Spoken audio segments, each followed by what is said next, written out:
Now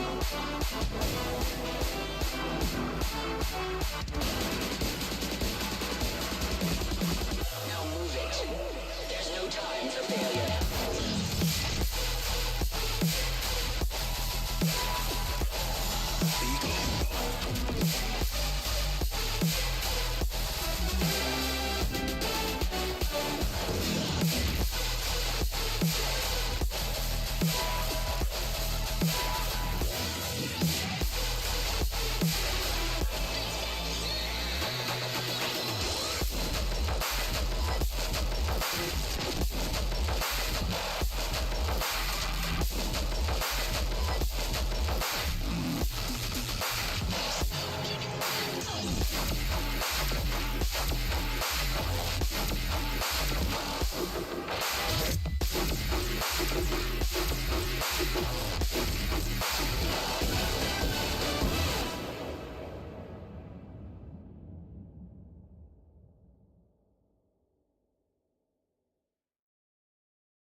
If I could forget just what we had, spend all of my days outside my head, without all these feelings we've been fed, forget everything that I once said. Could you move on? I don't want you gone.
Could you move on? I don't want you gone.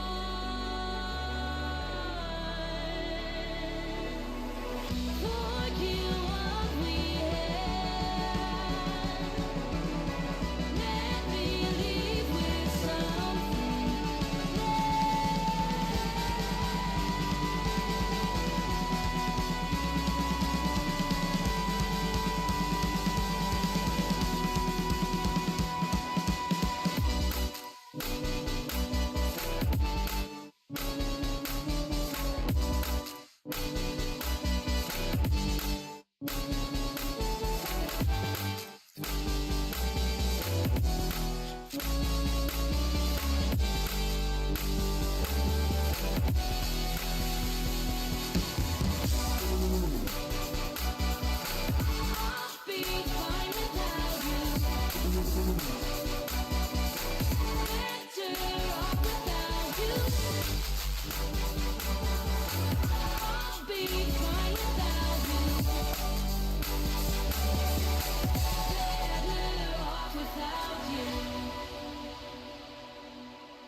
Lives in a world she's lost in, victim of compromise. He's staring at her Aberdeen heart, London eyes, Glasgow bones. She's whistling the catacombs, a paradox. He's in love with the statue in a marble block. He's in love with the girl that time forgot. She just shakes her wrist. She's falling too far with salt in her scars. Won't let it taste her tears. She's falling too far. The girl that time forgot.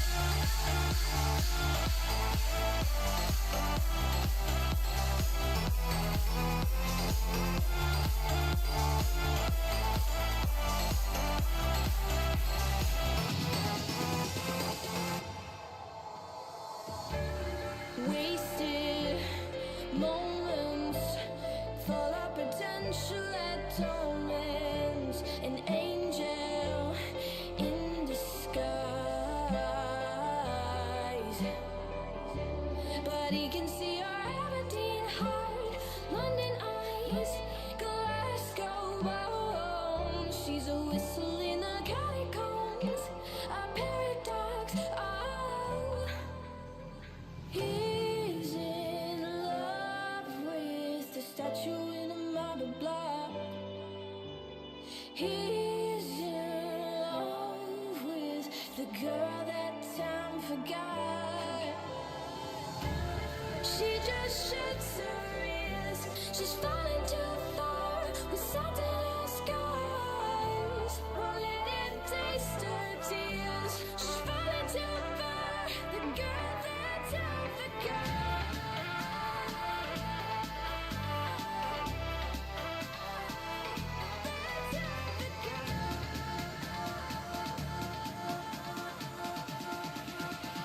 The girl that time forgot.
Where are we going when it's all done?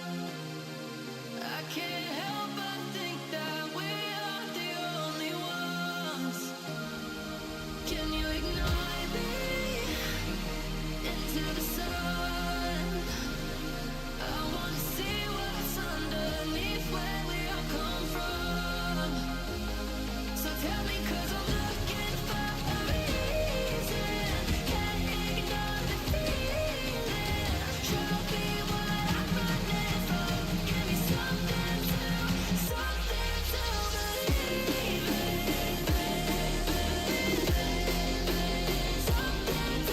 Something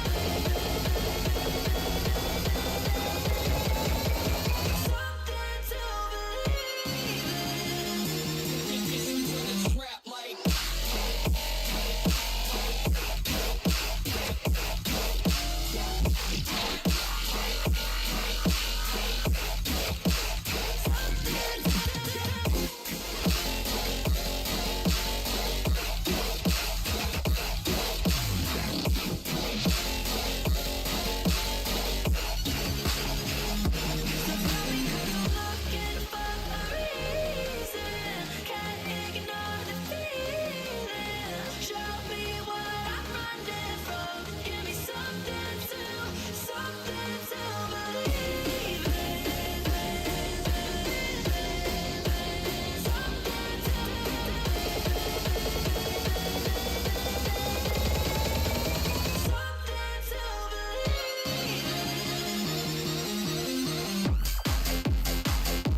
Godlands.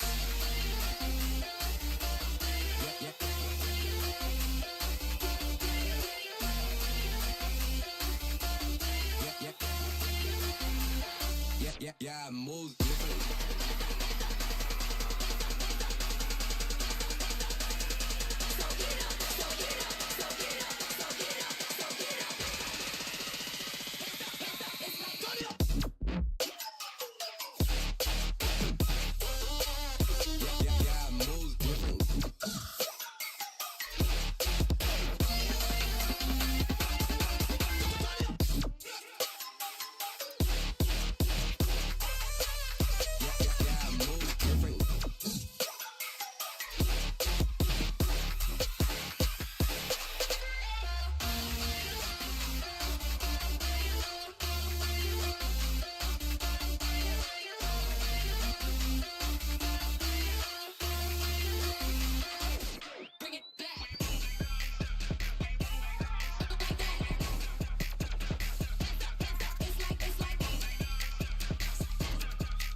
Alright, y'all, sorry about the wait.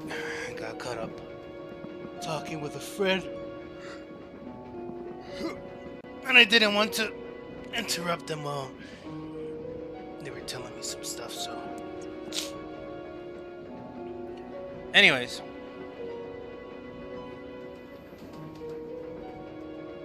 Let's go ahead and jump right in.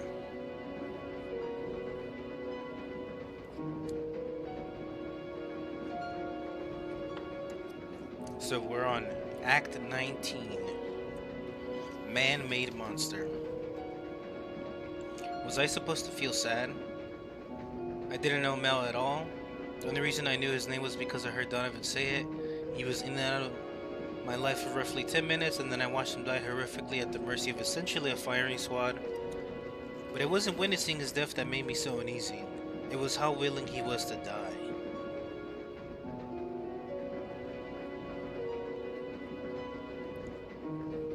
His purpose to them had been fulfilled, and they were entirely willing to leave him in order for me to escape unharmed. He didn't even hesitate to run out there and die so he could escape, and none of the individuals in the van seemed fazed by it. Well, except Sunny. I sat there and watched as she cried her brains out to Simon's shoulder. She was so shaken by what she saw that her eyes were peeled wide open and her pupils scanned the back of the van violently. Tears and snot ran down her face as she trembled like a sick dog, clutching him as if she'd fall if she let go. She had never seen people die before. See, at one point you may have thought of me as some relentless killer who murders anyone who gets in her way, but truthfully, I've only taken one life with my own hands, Seal's. All the death I've witnessed was initially hard on me, but over time I've become accustomed to it. Simon seemed far more concerned with Sunny to even acknowledge the man's death, and as the sound of bullets blinking off the van subsided, I found myself staring at him. Oddly enough, his head turns toward the woman with the eye patch a few times, as if he needed a second glance at her over and over. My head grew dizzy and my eyes became heavy, but my mind raced on. The rush had worn off by now, and I realized how weak my body had become. As I slumped over, the last thing I remembered was Donovan grabbing me so my head didn't hit the floor of the van.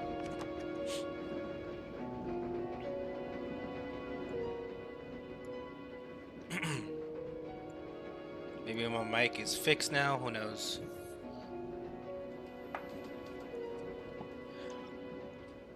Somehow that was the best sleep I got in a while. I'm pretty sure I just collapsed from exhaustion, but my body clearly needed some rest and was unwilling to postpone getting it. I woke up to a light shining in my eye. My head hurt and my body felt like mush, but I could clearly make out a woman looking over me and shining a small flashlight directly at my face. It's infected, she surmised. See the pus when I do this? I felt a hand squeeze the burnt side of my face. I believe you when you told me, Donovan responded. I didn't need the show. Oh, she's waking up. With temples reeling, I managed to shake my head a little. I found myself laying in bed, naked under a warm blanket. Soft grunting could be heard through the long curtains that were crudely strung from the ceiling in order to section us off the rest of the room. What? Huh? I groaned. Did we win? You're still alive and mostly unscathed, Donovan informed me. I'd count that as a win. As he said this, the doctor looked at him like he was crazy. Unscathed? She parroted. She has third-level burns all over her face and hip. I'm trying to, Donovan interjected before she cut him off. She's malnourished, has a fever of 38, and based on the blood sample I drew, definitely suffering from entheogen withdrawal. Luckily, we fixed that last one right up for you with another dose. My ears perked up as she said that. They knew all along. How was your fluid intake? She interrogated. Very little, I responded. Were you able to keep track of calorie intake? No, not really. Have you had an irregular menstrual cycle? Mon Dieu. Let Madame Cowgirl wake up first, Donovan interrupted. Go check on Cynthia. The doctor looked almost insulted that he cut her off before exiting through a curtain to give us some privacy. A soft electric beep matched my heartbeat as I tried to sit upright, keeping as much of myself covered with the blanket as possible. Cynthia? I asked as I wiped my nose. Eye patch woman, he responded, covering one eye with his new hand. I might have to invest in one of those, as well as a new jacket. The important thing is that you're alive. We thought we'd never make it up to you. We thought we'd never make it to you. Speaking of which, how did you find me? One of our off-duty employees followed the police vehicle you were in back in Colmar.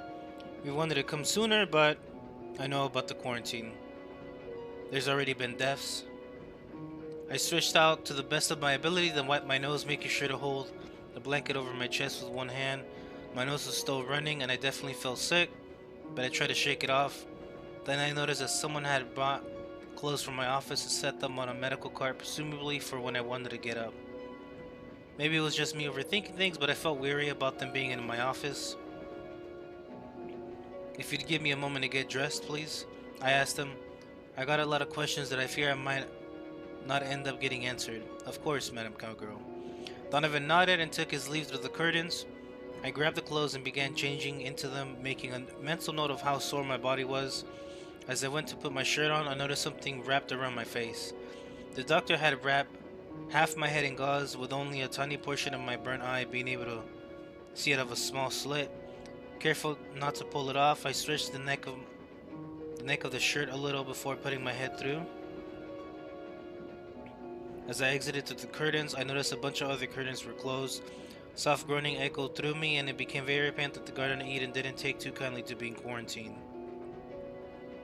So many of them were just innocent people working for the garden to pay their bills. I wonder how many were even aware that they were producing a poison.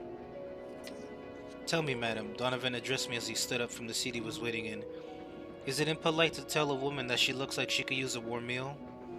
I think some women might find that rude, I replied as I wiped my nose. Then might I ask you for a meal instead? Well, we had nothing but slop. Wow. Then it hit me what he was saying. Oh, I exclaimed. Well, why yes, I'd like something to eat. Let me prepare something for us, he smiled. Your friends, if you call them that, are in the other room. I think I'll join them before we eat. Of course, Madam Cowgirl. Entering the room, I could see Simon and Sonny sitting at a table, bundled in a ragged blanket. They had little bowls filled with piping hot soup, which Sonny took a spoonful, held in front of Simon's face. Here comes the plane, she somberly mused. Neum. Sonny, please, I'm fully capable of eating. Then she touched the metal spoon to his lips. Shame, he yelped as he pulled away. That's hot as shit. Then I'll blow on it, she smiled. But as she blew on the soup, it splashed out of the spoon and onto his chest. Actually, it landed on the hand that was melted into his chest, but I guess that's still technically his chest at this point. Oops, Sonny mumbled as some winced in pain. Alright, now it's my turn, he said as he grabbed the spoon, and this pilot's flying blind. For the two of them spilled all their soup, I nervously approached like a kid in school trying to fit in. You two seem oddly cheerful considering our circumstances, I mentioned as I sat down before them. Food always perks Sonny up, Simon informed me, but she's just putting on a brave face. And truthfully at this point, I'm just happy to still be alive. I think I owe you two an apology, I stated. Just save it, Simon responded. We're lucky we're even alive still. Yeah, it sucks that we lost our stuff. I'll buy you both clothes as soon as we can. And new phones? I smiled and chuckled a little. Would that be an acceptable apology, I asked? Simon puckered his lip and scratched his chin as if he were an eccentric company owner pondering a lucrative deal. I think that'd suffice, he agreed. What do you think, Sonny? Can I get mine in pink? She gleamed, halfway smiling with baggy eyes. I'll see what I can do, I nodded. There was a momentary pause followed by Sonny slurping her soup. And, I'll try to figure out how to get it back to Italy, I added. That one might be out of your control for a while, Simon responded. Until your little entheogen stops. I gently kicked him in the shin to signal him to watch what he says around people here. Ah, never mind. He quickly corrected himself. I'll take care of entheogen, mark my words, I whispered. Do you have any sort of plan? He whispered back. Well, first, I'll have to do some snooping around to find out exactly what it's laced with. Give me a week, tops. Any idea where to start? I'll need access to production, but first I need to check in with Eden.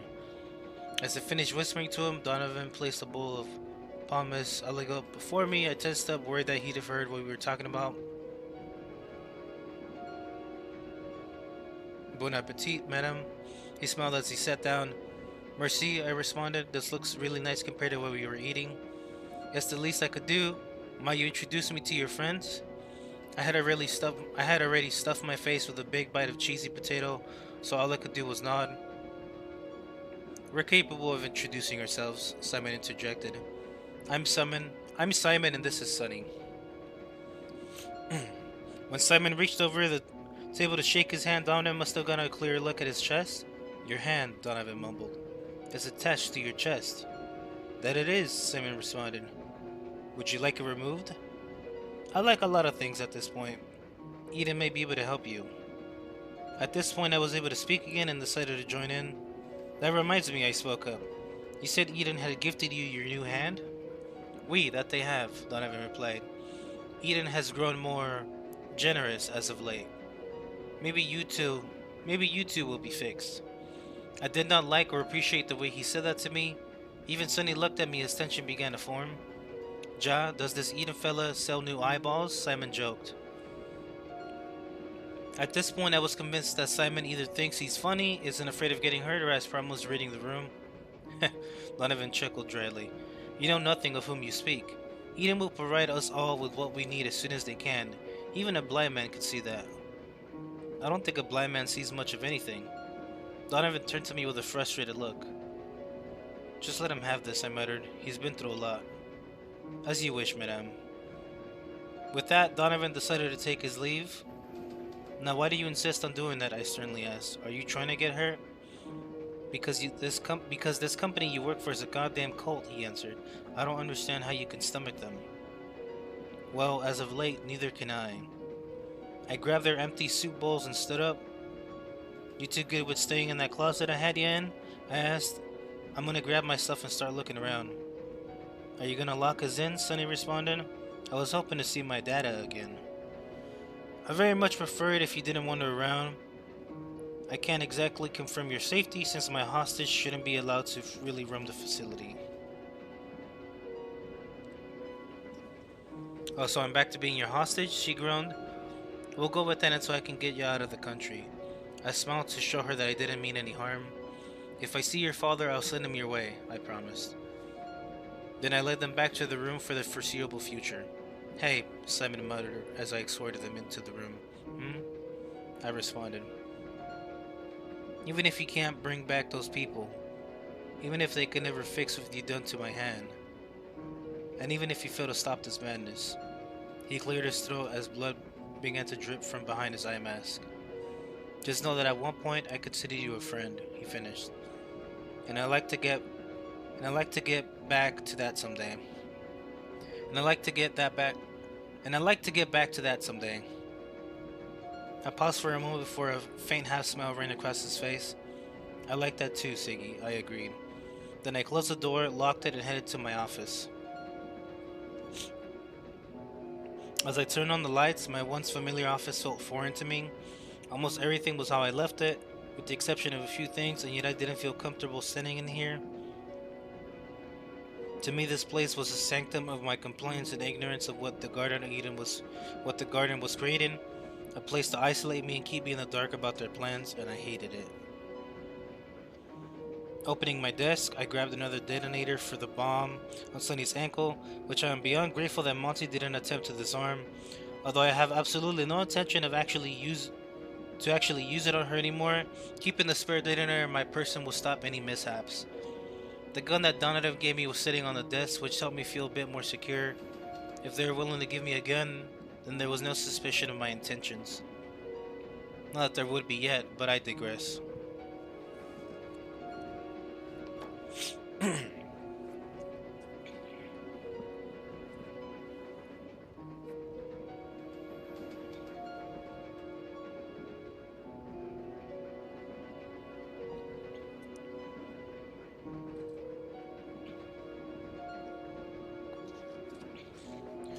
After grabbing my stuff, I dialed Eden's code into the phone and held it into my ear.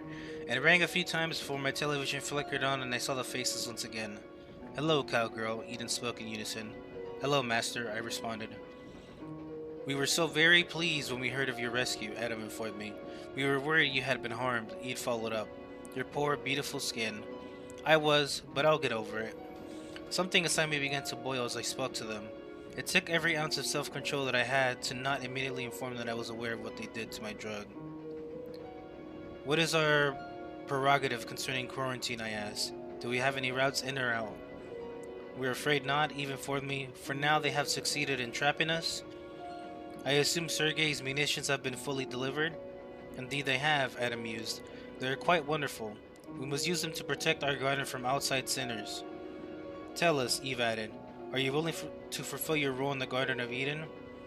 My heart sank into my chest as I stared at two faces on the screen. Their once reassuring smiles now sent anger and malice through every single bone in my body. Danger signals fired off in my brain like a machine gun as I prepared myself to respond. I was always willing, was the lie I told. After hanging up, I headed down the hallway to rest for the night. I know I couldn't leave the facility since Monty and his crew were doubtlessly looking for me, so I decided I'd take the mattress from Seal's room. As I opened their door, I saw that a singular flower had been placed on their bed, alongside one of the masks they wore. Slowly entering, I approached the mask as if it were calling me. Seal's voice echoed through my mind as if they were trying to communicate from the great beyond. You want revenge, don't you? They faintly echoed. For some reason, I felt like I had to respond. Great, I'm officially talking to myself, I answered. It's not even my own voice. Look at what they did to your face, they added. They made you a freak. I was a freak before. This is nothing to me. Stop being so complacent. The Garden of Eden used you and you know it. What are you suggesting? As if Seal were in the room with me, I thought I saw motion out of the corner of my eye. Of course, nothing was actually there except their dresser and mirror, but something told me that I needed to do some extra snooping. Opening the dresser, I noted that the top and middle drawers were connected. No matter what, I couldn't open one without the other. I began to try and pry them apart, pulling on the middle drawer while pushing on the top one. A picture of Seal atop the dresser screamed at me with piercing eyes, judging me for my inability to succeed at this simple task. It seemed as if the photo were taken without their consent based on how unhappy they appeared in it. What a weird image to hold on to. Harder, the picture echoed. Harder. I gripped my teeth, released the top drawer, and pulled as hard as I could. Finally, with all my weight on it, the drawer split and broke open, allowing me to look inside. Without a flashlight, I couldn't see inside, but I reached in and grabbed a folded up sheet of paper. As I opened it, my heart fell deep into my chest. It wasn't related to the Garden of Eden, but it did make me feel sad. The paper itself was a flyer for a show at the Opera Nationale du Rhin in Strasbourg, and featured a young teenager on the front of it. The name of the singer was completely ripped off the page, but I could take an educated guess as to who it was. Digging through the drawer more, I removed the letter and began to read it. The exact details of the letter were largely unimportant to me initially, but as I read another from the drawer, I began to grow curious. It used to be so magnificent. The second letter read in French, truly a failure, wasting a gift of talent. The next letter read much of the same. Finally, with curiosity getting the best of me, I grabbed another flyer. Noticed that it was for a judge's event. Every opera judge was invited to attend. If my memory held up, it took place on the exact date that Seal set the building on fire. For some reason, I felt bad for Seal, but I couldn't keep reading through their personal belongings. I searched all the envelopes until I found one addressed from Eden. If you're ready to betray the Garden of Eden, Seal's voice ran through my head, then you best be ready to venture through the land of Nod. Opening the envelope made my heart shatter. As I read the contents, all my suspicions were confirmed. Detailed instructions for Seal were listed on a singular page, typed up neatly and printed out for extra clarity. Our beloved, the instructions read, you must take the fall for us so that we may resurrect you anew once more. Ensure that she may never know the truth, and if she ever comes close to finding it, you must rid this garden of her immediately. I clutched the page tighter as I read more. Every moment of my time here has been dedicated to brainwashing me into their clutches. Although I alone am responsible for my actions, I felt like a puppet being led by its master. Your success in forcing her to attack the police? Even that? We're building a bright new future in medicine? It concluded, like a phoenix rising from the ashes, many who will die can be born anew. My hands began to tremble and I couldn't read any further. I was right. They did backstab me. They had orchestrated this entire operation from the beginning and were fully willing to use me as a pawn. Worst of all, I was so desperate for acceptance that I was completely ignorant of it. Crumpling up the sheet, I stuffed it back in the dresser and gazed into the mirror. A deranged woman with a bandaged up face stared back at me with eyes filled with hatred and frustration. Her mouth was visibly opening from how hard her teeth were clenched and her fists were shaking as if to beckon a fight. Any and all goodwill towards the people who made her powerful had long since withered from her heart, and now only pain and anger remained. Courtney, I scowled. What have you let yourself become? I think I was right then. That was the exact moment that it hit me. That is why I hated myself so much. From the moment I realized what I had allowed myself to be, I was disgusted. The anger towards the Garden of Eden and hatred I felt for myself mixed together inside me as I struck the mirror with my fist. Shards of my reflection burst into the air, and if only for a moment I saw all of me, Courtney, Ophelia, and the cowgirl, all blew apart into a bunch of little pieces, unable to be put back together again. They slowed down around me, suspending themselves in the air. As I looked around me, I saw who I am, who I was, and who I would never be. They all gazed with contempt at the freak I'd become. Before I knew it, crashing filled the room as the metaphor of self-reflection was lost on the likes of me. But as they fell to the floor, one landed at the perfect angle to show me one of Seal's many masks, resting atop the bed. Wear that mask, cowgirl, their voice beckoned. Embrace your role in this world. Eden wants to create little monsters like Seal. They don't need their Frankenstein-esque surgeries or grafting. They've created one in real time. I ripped the bandages from my face and threw them on the ground before grabbing the mask. When I held it up to my face, it fit almost perfectly as if it were made for me.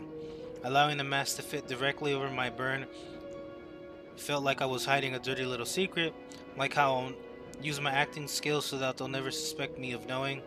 Oh yes, I'll participate in their little play and play my little role, but by the end they'll never know what hit them. Ironic, isn't it, that being baptized in hatred shall be my path to salvation.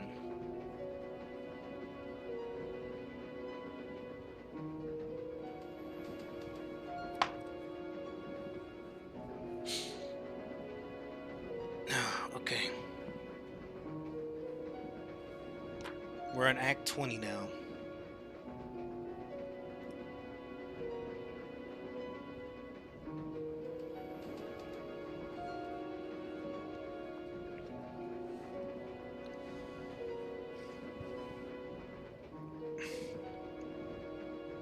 Alright. Give me a second.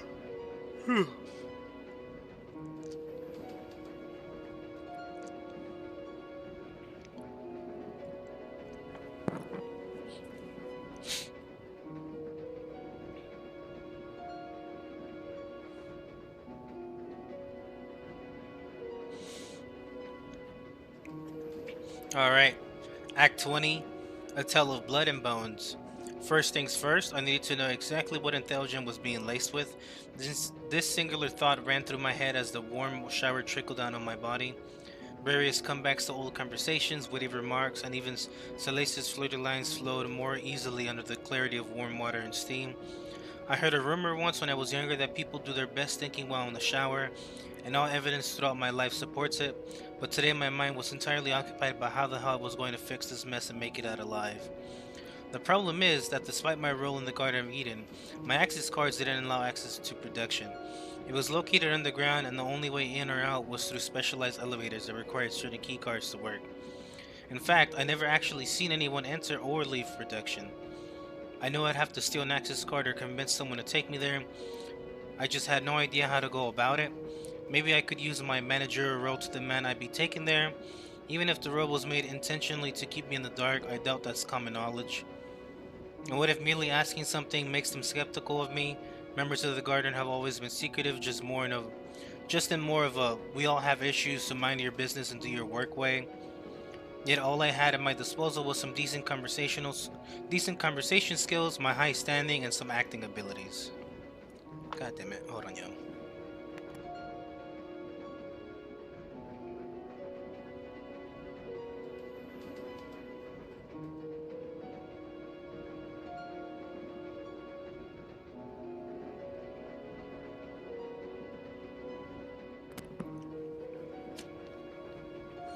Naturally, I have to pretend as if I'm ignorant to the garden's little plans, which shouldn't be too hard.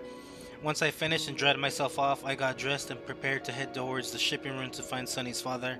As I walked down the halls, I noticed something in my pants. Reaching into my pocket, I found the old pendant necklace. When did this get in there? I thought I left it on my desk at work. I'll have to put it back after I find Sunny's dad. He wasn't hard to locate since he towered over the other workers. After I dismissed him from his duties, I led him down the hallway to the room I kept Simon and Sunny in. Your daughter was quite the bundle of joy, I said in French, trying to make conversation. It is the reason I named her Sunshine, he responded. Here I always thought her name was Sunny, but Sunshine is a name as well. Is it not fitting for such a bright girl? I'm gonna stick to calling her Sunny. He seemed almost timid around me, so I decided to keep the conversation going until we arrived. Relax, this isn't your boss speaking right now, I assured him. This is a friend of your daughter taking you to see her. You and my daughter are friends? He asked in French. Then why aren't you keeping her locked up? It's for her own safety. Think of it as an excuse to have her around. As we approached the room, I flipped through my keys and found the one to their door. Upon unlocking the door, I allowed Maxwell Ernest to enter first. Sunny practically sprang off her bed to hug him. Didn't think you hold true to that promise? Simon smiled as he sat on his bed. Do you think so little of me? I responded. 9, but I'm glad you did. I'm sure this means a lot to her. I sat on the bed next to Simon and watched Sunny talk to her father. Dada, I missed you so much, she exclaimed in French. I miss you too, Sunshine, he responded as he hugged her. Why do you work for this evil cult? They're not evil, they just have unorthodox ways of doing things. But they make you kill people. I watched them kill people. Only certain people do that. Most of us just work as if it were a normal job. But how can you be content knowing that you're poisoning all of Europe? Because the alternative is starvation. Prices are going up, and the only reason I can afford the house anymore is thanks to the garden. So it's about money? It always has been. Simon chuckled and shook his head. Is she really this naive? I asked. Or is it just a show to look cute? She struggles with understanding the blurred line between good and bad in this world, Simon explained. In her eyes, once she deems something good, it stays good forever and vice versa. And yet she sticks to you like glue. See, that's the thing. She doesn't think that I'm bad, therefore I'm not to her. Guilt, remorse, regret, these aren't things she even considers. There's no way she isn't just plain dumb. 9, she just truly fell in love with life at some point and only sees the good in this world. Sounds contradictory. What about the bad times? They exist to elevate the good ones. I watched as she enthusiastically questioned her father about his life. Each question she asked should have reasonably made her realize he was also brainwashed by Eden, and yet she seemed so understanding towards him. Granted, that is her father, so I doubt she'd argue much, but it seemed so sincere. So you haven't had to kill anyone? She asked. I could never, ever, he gasped. I just load packages onto vans and help people reach things in high places. Oh, Dada, I promise me you never will. I watch people die and I can't unsee it. He wrapped his arms around her yet again, consoling her while she unloaded about being imprisoned to him. Simon, what's it like to have a dad? I asked semi-sarcastically. I think we've had this conversation before, he chuckled. And yet neither of us can reach a solid conclusion. Well, actually, I saw my father again. But before I went blind. He slicked his messy hair back and stretched out a little. He was exactly how I remembered him to be, he mused, just a little bit more ghastly. You were seeing ghosts? I asked as I wiped my nose. I'd say apparitions since he made physical contact with me, but well, you don't seem too shaken up by it. I was at the time, but he passed on again.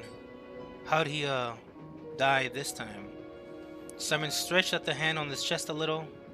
Simon scratched at the hand on his chest a little, revealing what that accursed heart does. He grimaced. See that scar on Sunny's shoulder? He pointed in the general direction of Sunny, but was quite far off. It took me a moment to identify where the scar was, but sure enough, I could see it. She died, he stated bluntly. What? I asked as my heart sank. I can't say exactly how, but I've seen another reality where that killed her. She was shot right in the chest. What, like in your mad visions? Nine, this was real. It happened and unhappened. Suddenly, the realization hit me square in the face. You went back and... I began before my chest tightened. It felt like all the air was knocked out of me as if I was struck in the chest. You can't say it, remember? He calmly added. You can write it, but I can't exactly see to write. Is that what the books in the cellar are? I asked as I regained my breath, records of events that were changed. For the most part. When I read them I didn't understand, but once I drank from the heart it all became clear. That heart. I have to admit something. This'll be good. What is it? Simon asked. It spoke. I heard it speak, and the man blood, I informed them. It spoke? As in words? Well, no. But it made me understand it, as if it was calling out to me. It's been calling to me as well, ever since we were locked away. That's what compelled me to plug you up to it. It offered me a wish. Simon hung his head and chuckled like he couldn't believe my stupidity. What wish could possibly warrant hunting me down and plugging me up to that wretched thing, he asked. I wasn't a wish at all to go back to how I was, I admitted. When we were younger, I wasn't thinking about the consequences because, we'd be back to how things were. I get it. Can't become a terrorist and plug someone up to a heart if that never happens. Something like that. My focus shifted back to Sunny as she pointed out the scar to show her father. And this is where it hit, she continued to friends. But Simon grabbed me and ran all the way to the hospital with me in his arms. But from those apartments, her father responded, that's at least a 10-minute walk. He managed to do it in under 5 minutes. That's amazing. He was so enthused while speaking to her that I began to see where she got her energetic nature from. I had to wear a cast and couldn't raise my arm above my head for 2 whole months, she added. I even have the bullet in the little bag. Can you raise it now, he asked. Not entirely, but for the most part, yes. I finally stood up and told him that Maxwell had to return to work. Sunny was sad to see him go, but thanked me for the opportunity to speak to him again. I reassured her that this wouldn't be the last time they'd chat. Once he was back to his station, I bundled myself up and headed to the roof. Climbing the stairway to the roof, I braced for the cold winter air, taking a seat on the edge of the building. I looked out upon the snow-covered streets and thought to myself, the area around the facility used to be quite busy before the Guardian took control. I remember being a huge shipping yard for commerce when I was growing up. Now it's all abandoned, run down, or fortified as defenses to protect ourselves. I could see others in the upstairs smaller building, doubtlessly keeping watch to ensure only our vehicles got in or out. With the heavy snowfall, it must have been hard for them to see. As I kicked my feet over the railing, I watched the snow gently flutter around and disappear into the fog. I hadn't realized that Christmas had passed while I was locked away, and I began to reminisce about spending time with friends around this time.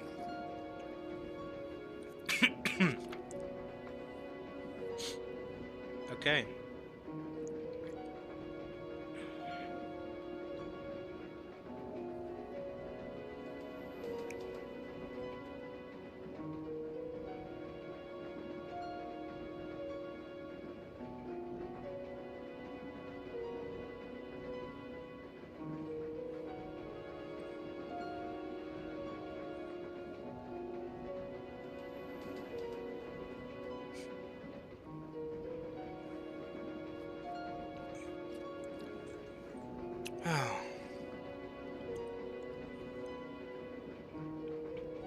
Reaching into my pocket, I pulled out the necklace I used to wear and held it out in front of me.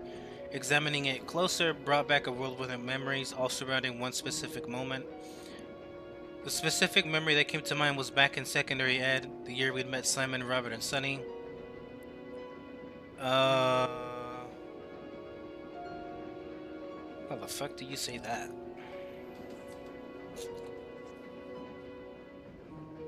type this in.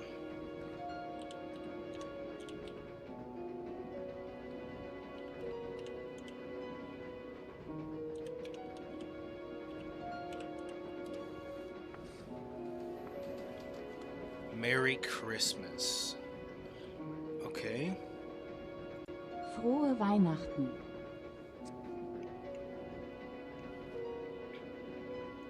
Frohe Weihnachten. Frohe Weihnachten. Something like that. Ophelia softly exclaimed as she shook Megan awake. Why do we have to get up so early? Her one-armed friend groaned. 'Cause Santa's been here and we got presents to unwrap. Santa doesn't visit foster homes, or anyone over 16 for that matter. Well, you're still under that threshold, so he brought you something. Megan smiled and rubbed her eyes the best she could with her stump.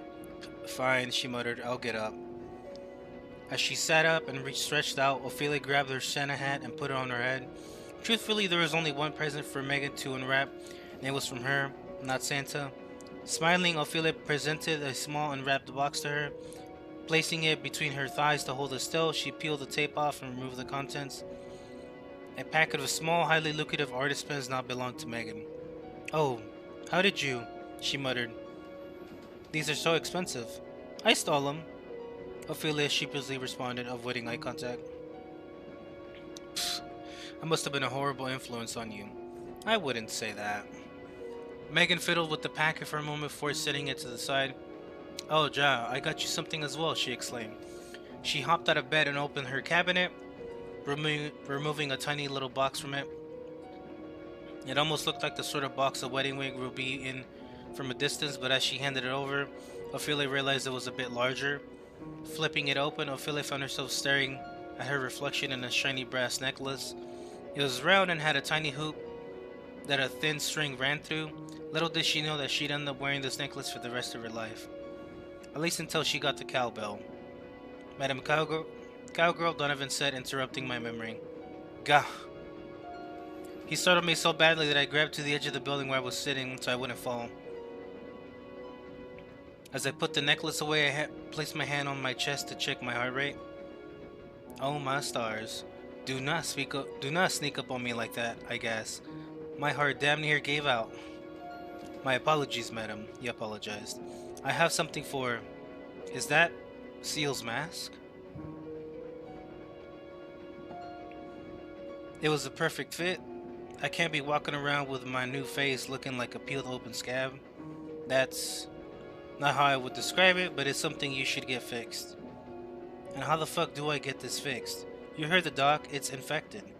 Donovan sat next to me, allowing his feet to dangle off the building like mine were.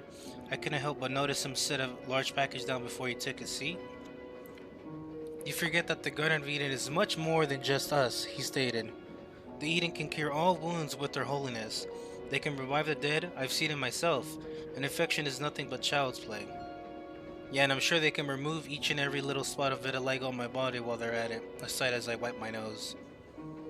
Is your faith in Eden beginning to falter? Has your imprisonment impaired your loyalty to the garden? You tell me. Entheogen might just lead us into a war with neighboring countries. No, and it might lead to a sanction, not a war.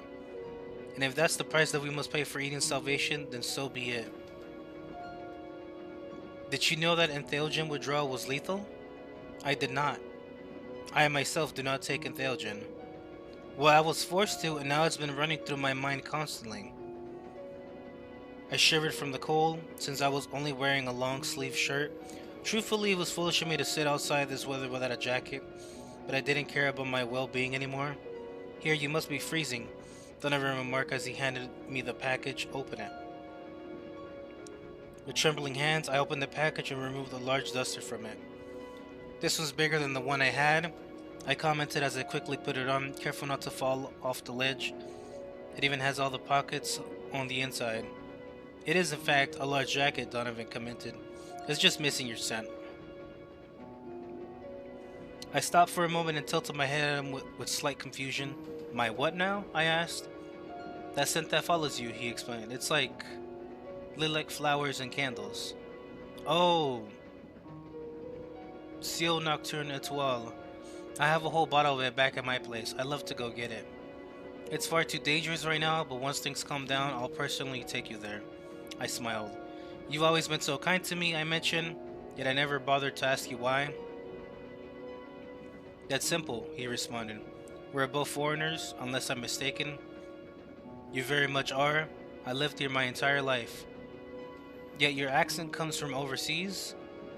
Well, truthfully, I just speak like this to remain exotic, but I thought for a moment before responding, maybe you're right after all, I finished. That is fair, he responded. I adapted French speaking myself to better fit in. Vive la France and whatnot. Heh, you speak quite well. Forgive me if it hurts to ask, but you're from America, aren't you? A past version of me would have immediately rejected the question and grown defensive. For some reason, it didn't hurt me to say it anymore. It didn't hurt me to hear it anymore. Louisiana, to be exact, I stated. Ah, I'm from Nigeria myself, he informed me. I fled from... Then he stopped himself for a moment to clear his throat. I fled from tyranny, he admitted. After the regime, things just got worse and I knew I had to leave. Is that how you lost your hand, I asked? And my wife. She was taken by disgusting mongrels and beaten until those damn... He stopped himself again. Forgive my language, he corrected himself. I am a holy man, not a barbarian. It's fine, I curse a lot, I assured him. But I'm deeply sorry about your wife. Do you think there's hope that she's alive? Absolutely not. Her death was confirmed a long time ago. I'm sorry, Donovan. He held out his new hand out and felt the stitching with his other. As long as we can provide, Eden will grant us power, he explained. One day I hope to return to Nigeria with troops from the garden and grant them a swift departure from our world. For my wife. A tale of revenge, huh? A holy crusade. I could tell it was hard for him to speak about this stuff, so I put my hand on his shoulder to let him know it was okay. Part of me felt bad, knowing that I was planning on stopping the organization that was allowing him his freedom, but entheogen itself needed a cure, if not to be stopped entirely. So you work for the garden to provide for your daughter, I asked?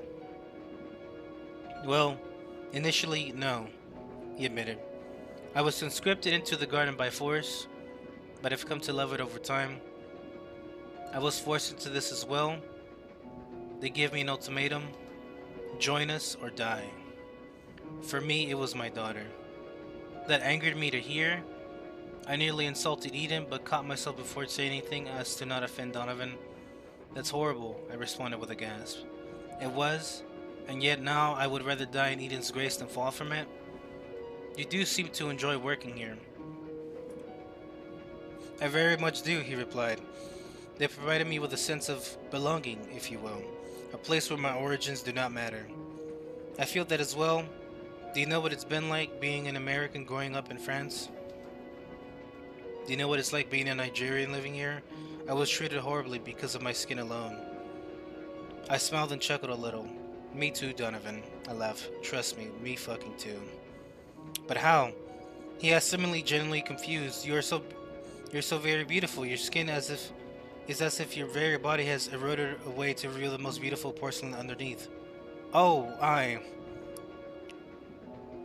my entire face must have glowed red like a light, since the bitter frost on my cheeks immediately melted away. As he said that, I instinctively started twirling my hair around my fingers as I blushed into a new coat. I'm sorry, I'm not used to receiving such compliments, I admitted. I wasn't prepared.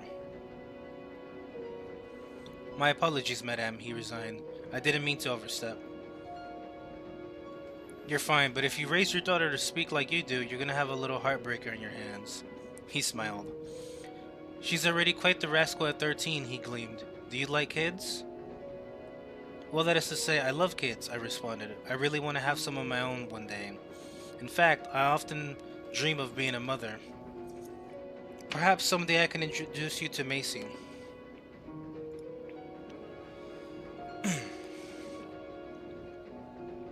I like that, but I think we have enough problems to keep us busy for a bit. Well, alas, my problems are not yours, madame, he quickly added. I'm sure you have a lot on your mind, especially with the prisoners. Well, about them, I began. I'm going to release them as soon as we can figure out a way out of the quarantine. I want them on the first train back to Italy. Why?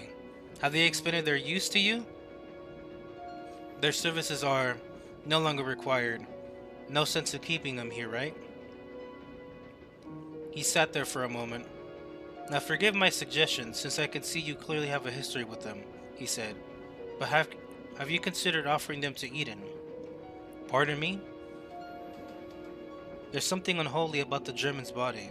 I'm sure Eden would be very intrigued by it. You could allow them to experiment with him. Absolutely not. Whatever happens to him, I want him to live a long and prosperous life with Sunny. He tilted his head as if he couldn't believe what I just said. I don't know what to say. I don't know what to say, he stammered in disbelief. Are you sure that your fever isn't impairing your judgment? Realizing what I told him, I decided to backpedal a bit. Actually, it might be, I lied. I'm not thinking too clearly as of late. Maybe I need some rest.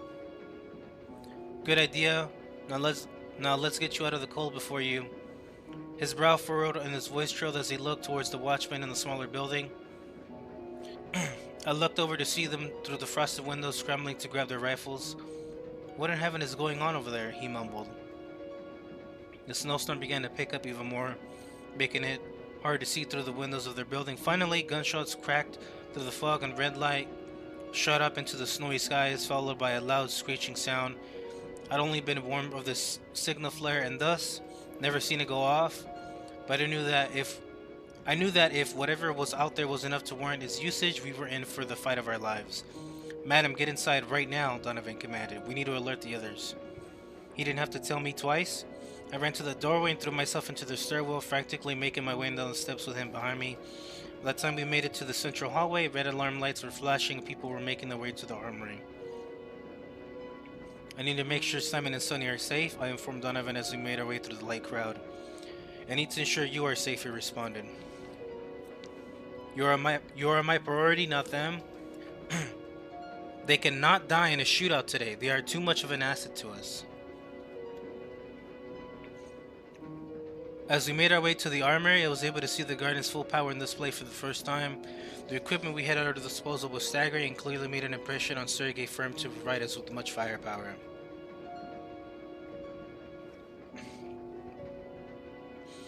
Donovan grabbed the ballistic vest and helped me put it on. The only time I've had to wear one was during the assault on the police station, so I wasn't quite ready for how bulky and heavy it was. I could practically feel my boobs crushing my ribs as he tightened it. Does it fit well? He asked through all the commotion. It took me a few moments before I could breathe comfortably, so I just nodded. Don't freeze up on me. D'accord? I nodded again with more fervor. I will ensure your safety for me, but there are sinners trying to enter the Garden of Eden. I must lead my men. I understand, Donovan. With that, he firmly pressed the rifle into my chest and nodded. I grabbed it and nodded back as I began to mentally prepare for what's to come. Magazines, flashlights, spare bullets, a flare, headphones, a knife, and a singular grenade were fitted to my person, weighing me down even further. My eyes darted around the room, watching individuals of all shapes and sizes come in, check their equipment, and leave just as fast as they arrived. Remember, death is only a temporary setback on the glorious, holy glow of Eden's light. He tried to comfort me. I'll admit it had probably the opposite effect, but I knew that dying was a possibility from the moment I stepped foot in this facility for the first time. Where do you want me, Commander? I asked, trying to sound confident. Ha! Ha! I want you in your office awaiting our return, he gleamed. We'll make quick work of whoever this is. I nodded and he escorted me to my office, ensuring my safety along the way. As they moved, I took a mental note of how well armed everyone was and how orderly they were as they quickly prepared to go defend the facility. Knowing now that I will sabotage Intelligent, the realization sank in that death wasn't just a possibility, but a probability. As the cool winds blew down the hallway from the doors being held open, I felt a sense of peace overcome me. I knew I wouldn't be walking away from this place alive. Suddenly, a stray shot ripped down the hallway, indicating that the fight was closer than we expected. Our men began to bring out fortifications to attempt to barricade the halls and provide cover in case the enemy managed to make it inside. As they placed the bunker-like shields, I couldn't help but notice some individuals wearing gas masks. Donovan, what are they doing with masks? I asked as we made it to the office. And more importantly, should we be wearing them? None, there's no need, he explained. Those fellows are specially trained to utilize toxic chemicals and pepper sprays. If anyone breaches our defenses, they'll have to fight with their eyes shut. Chemical warfare? What kind of military background do you have? The kind that wins wars and losers do try to make rules about. Now get inside. What do I do? What do I do? You lock the door and wait. If anyone enters, shoot them immediately. I'll knock 3 times when it's all over. More bullets ripped down the hallway and I didn't see any further convincing. More bullets ripped down the hallway and I didn't need any further convincing. As I stepped out inside, I looked through my windows at the shipping bay to see that it had been converted into a heavily fortified holdout position, complete with a machine gun nest. In case it wasn't painfully clear by now, I was completely in the dark on all of this, and seeing it with my own eyes confirmed all my suspicions about the Garden of Eden and its malicious intentions. They knew full well what they were doing was wrong and had prepared for this moment. Flipping a switch, the metal security blinds, one of the only security features I was aware of here, folded over my windows and sealed me in. I simply clutched my rifle in fear as shouting and gunfire echoed around me. This wasn't Seal shouting at an armored vehicle with a dinky machine pistol, or hiding behind a giant shield while being guarded by burly men. This was the first time in my life that I truly felt I was going to die.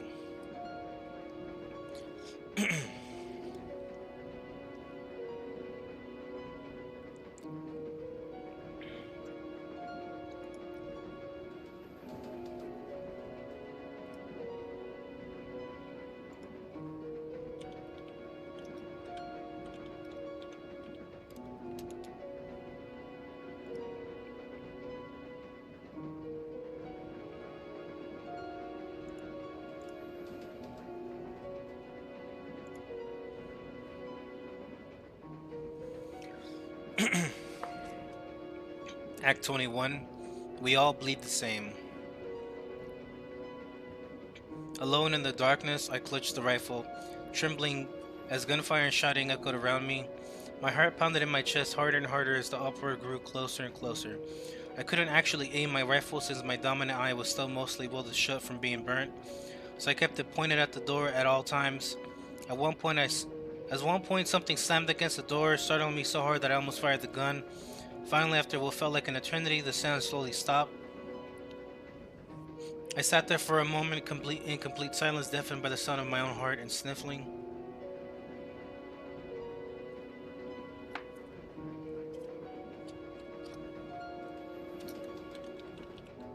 Give me a second, y'all.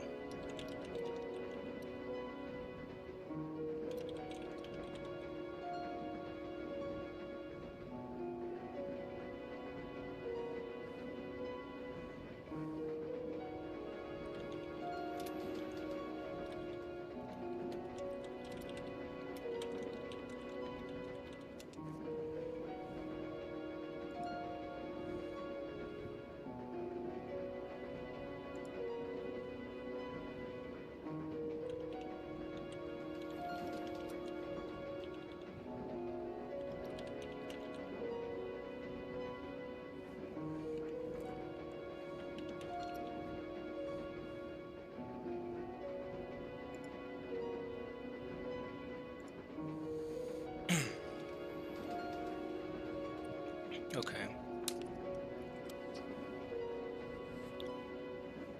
It was hard to see in the dark, but an orange gas was starting to leak into my room from the vents. I was too far away for it to get on me, but I grew increasingly worried about it as I sat there. At the rate it was leaking, my office would be engulfed in minutes. After a bit against my own better judgment, I decided to open the door and peek out. As I opened the door, someone who had died leaning against it slumped into the office with me. Almost immediately, my eyes began to water and burn, forcing me to crash down below the gas and rub them. Whatever that stuff was, it irritated me enough to make me second guess going into the hallway. Fortunately, I didn't get any of the gas itself in my eyes, so the effect quickly wore off. As my vision cleared, I mentally reminded myself to never ever get sprayed with it directly and pulled the body further into the room with me.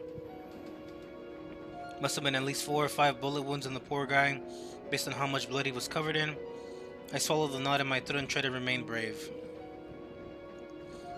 Guh. Guh, the body gurgled.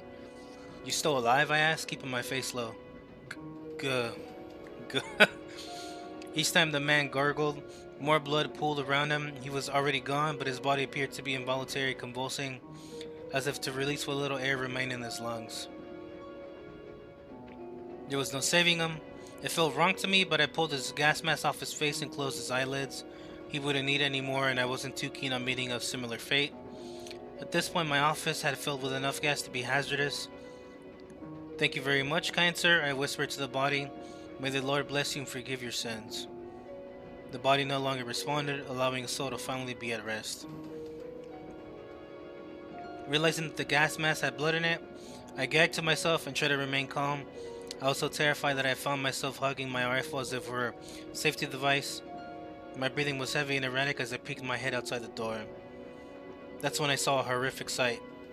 Bodies lay sprawled out in the blood-splattered hallway as orange gas floated through the air. The gas mask fogged up immediately since the external doors were standing wide open, and I had to wipe the lenses to defog them. I pointed the rifle on and began to slowly enter the open. You wanted to be powerful, huh? I thought to myself. Wanted to live a glamorous life, huh? Well, this is what you got. As I stepped over the bodies, I heard more groans of the dying and wounded. There must be some sort of unspoken ceasefire once people were completely incapacitated, because many of them weren't entirely dead. Suddenly, I heard something from behind me. A bullet flew past me, narrowly missing and nearly deafening me as it ricocheted off a nearby fortification. I spun around and held the trigger down, sending a volley gunfire down the hallway as it got behind cover. The gun kicked really hard and I had to brace myself to the point to even point it in the right direction. About 5 shots in, my ears began faintly ringing, despite the fact I was wearing ear protection. Finally, the gun stopped firing, and as the smoke cleared, I looked to see who I was firing at. You're dead, I yelled over the ringing. I killed you in Colmar. I've told you this before, they calmly stated. I do not die. It was Seal, hiding behind one of our barricades and pointing a pistol in my direction. At this point, my ears had stopped ringing. I suddenly thanked myself for thinking to wear protection. I shot you, I shouted as I pulled the magazine out of my gun. I snapped your fucking neck. I snapped it back into place, they rebutted. Or rather, it was put back into place for me. What? The DCRG has never seen someone like me before, and they offered me the world to bring Eden down. After putting a new magazine in, I pulled the bolt back on my rifle to steady it. So wait, I responded. You're not with us right now? None. I'm here to kill Eden, they stated. Kill Eden? But they love you. All lies. They see me as a tool they can just throw around and abuse. What they love is their disgusting molestation of the human body. I want to talk to you for a sec, okay? Once again, you shot at me. You really shouldn't do that and then think you can talk out your problems. You shot at me first. My gas mask was fogging up from speaking, but I was too afraid to take my hand off the gun and wipe the lenses. Please, Seal, you have to listen to me, I pleaded. I'm on your side, you just don't know it yet. Then come out on the open and say it to my gun, they responded. Seal, please listen to me. None, I'm done. I'm done being used as a fucking tool for people to abuse, they shouted. Do you know what it's like to die over and over again? Do you know what it's like to not being able to feel? I'm so sick of being told who I have to be and what I have to do. I could tell they were livid since I never heard such emotion from them before. I don't, I admitted. But I know what it's like to suffer. I know what it's like to be forced into being something I'm not. I was the first Seal, they admitted, and the 5th, and the 7th, and most likely the 100th. I have lived all their lives and died all their deaths. I've died 13 times and I'm only 23. I can't even fathom one death. I was promised amnesty by Monty in exchange for Eden's corpse, and I intend on taking him up on that offer. Now get out of my way before I kill you. Hang on a minute, you said Monty, yeah? Indeed I did. then he's lying to you. I don't care. I have no reason to trust you over him. I was half tempted to peek out of cover again, but I decided to remain concealed. Seal sounded very unstable and I didn't have a clear shot. Not that it would matter if I hit them anyway, since I'd have to wait until they bled out. Did he cover his mouth when speaking to you? I asked. Excuse me, they responded. Monty covers his mouth when he lies. He's a dirty little snake like that.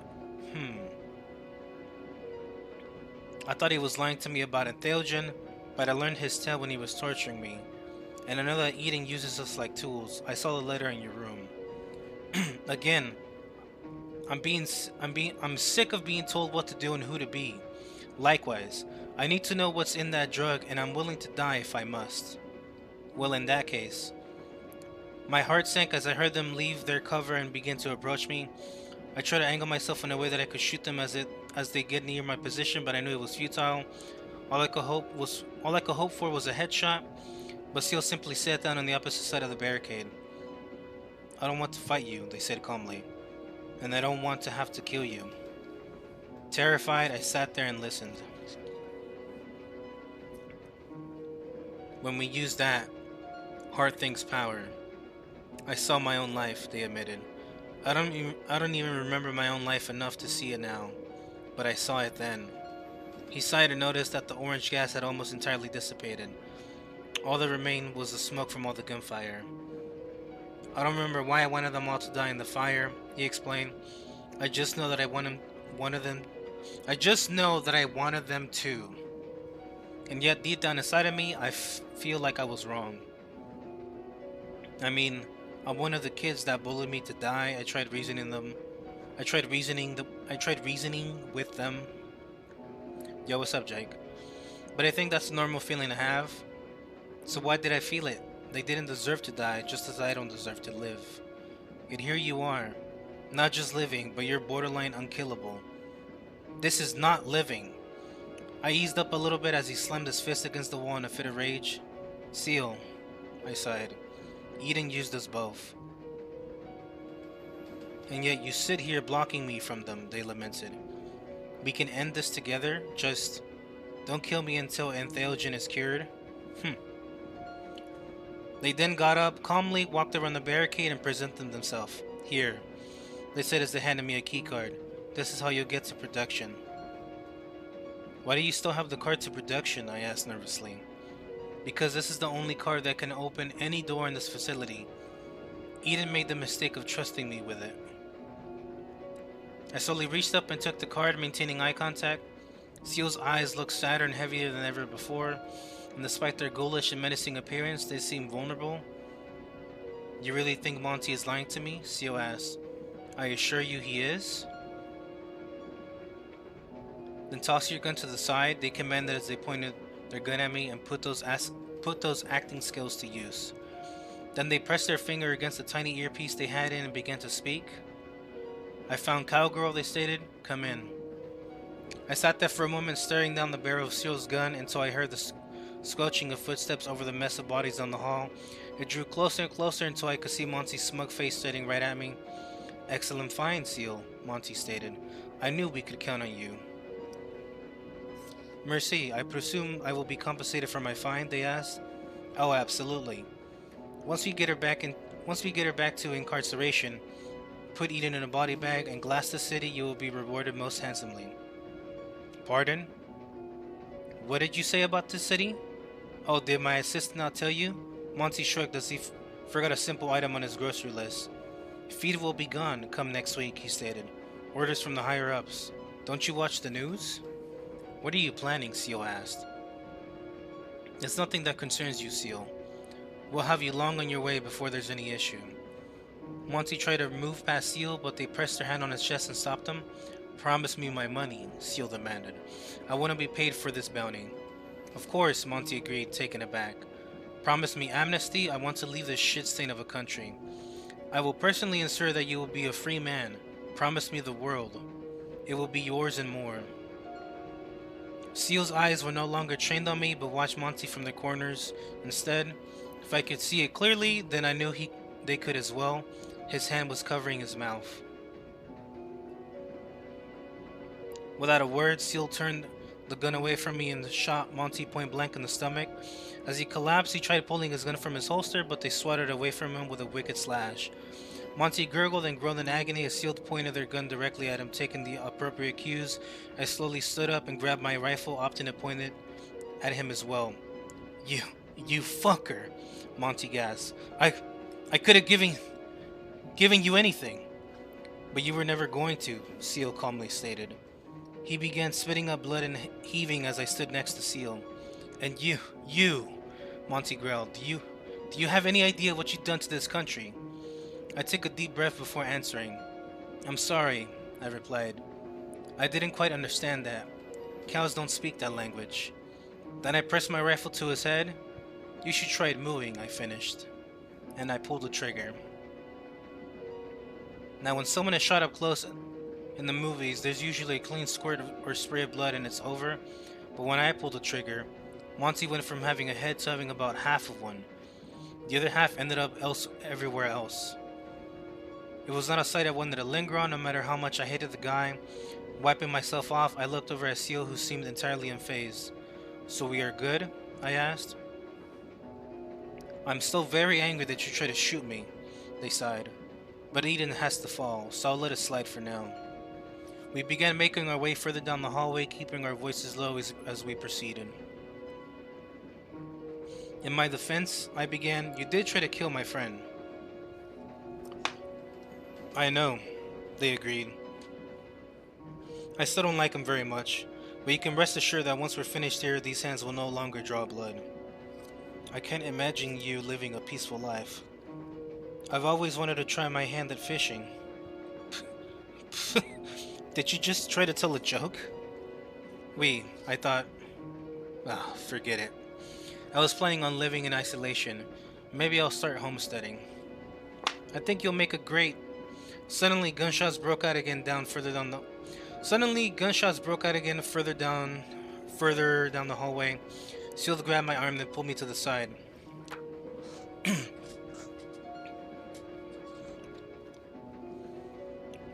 Let's avoid fighting if we can, they suggested. If you couldn't hit me with a full magazine, I doubt your odds will be any better with them returning fire. I glared at Seal from behind my mask as we took a detour. Although the mask covered most of my face, I knew they could tell I was insulted. You are a terrible shot, they reiterated. Donovan did a terrible job of teaching you. Alright, I get it. Making our way closer to production, I couldn't help but have a horrible sinking feeling in my heart that many innocent workers would lose their lives today. The bodies I'd seen piled up on the hallways were active combatants, but that didn't make any of their deaths any less tragic. It made me truly understand that we were all just pawns for Eden. I was able to parade around all I wanted and boss people around to my heart's content, but at the end of the day, I was a mere shipping manager. Everything I did here had no impact on the greater picture. It was just part of Eden's master plan. They promised me power, money, and most importantly, a sense of belonging. Well, the only thing I belonged to was a long list of individuals who were so desperate for a comfortable life that they were willing to die for it. Wait, stop right up here, I commanded as we approached the room Simon and Sonny were in. I need to check something. What could possibly be so important? Seal snapped. My friends. You think they'll still consider you a friend after what we did to them? I don't care if they do or not. I consider them mine, and I made him a promise that I'd get him out of here alive. My heart sank entirely. Throughout all the chaos, bloodshed, and adrenaline, I had no time to think about those two. And then I stood at the front of their door. The harrowing realization that I had no way to defend themselves began to sink in. Cautiously, I twisted the handle to find it was completely unlocked. As the door creaked open, a wave of both fear and relief washed over me as the realization that the room was empty.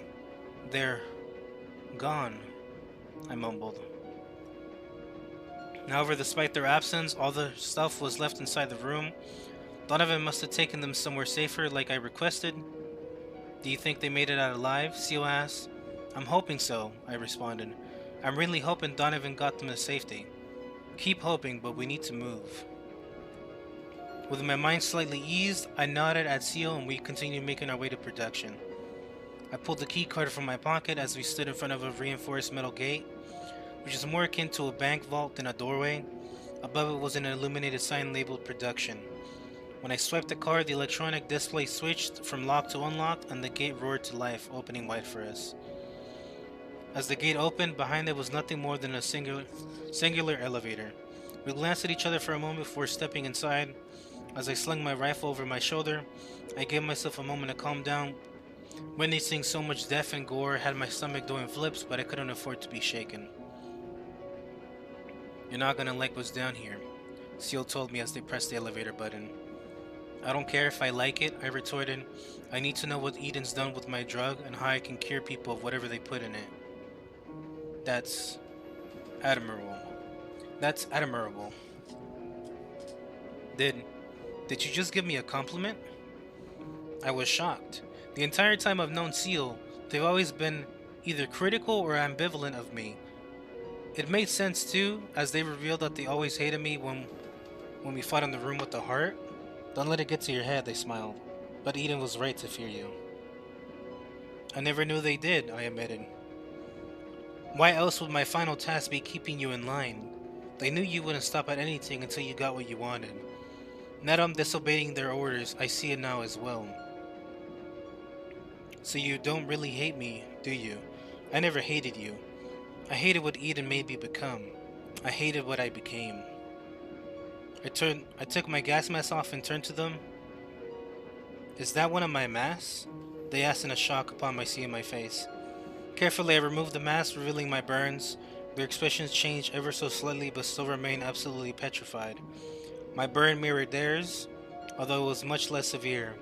"We aren't as different as you think," I reminded them. "We're both freaks after all."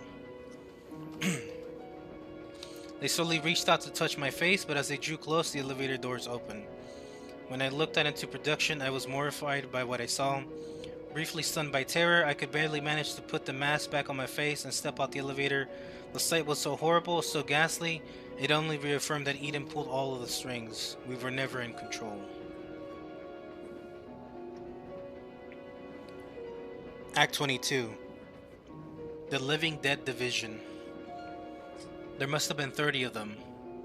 As my eyes adjusted, I saw each of them sitting at their respective desks, tirelessly making enthalgen.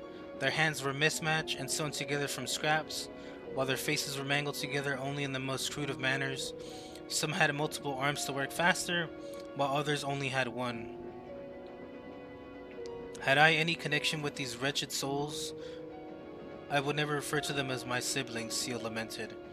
However, I doubt they could hear me address them. They had no ears. "They need not eat, sleep, or speak," Seal explained. "They have been entirely automated and sustained through tubes. They had no mouths." "Death is only temporary in the Garden of Eden," Seal continued. "Those who perish are forced to work until the end of time." Upon seeing us enter the room, they all grew visibly distressed and began writhing in their chairs.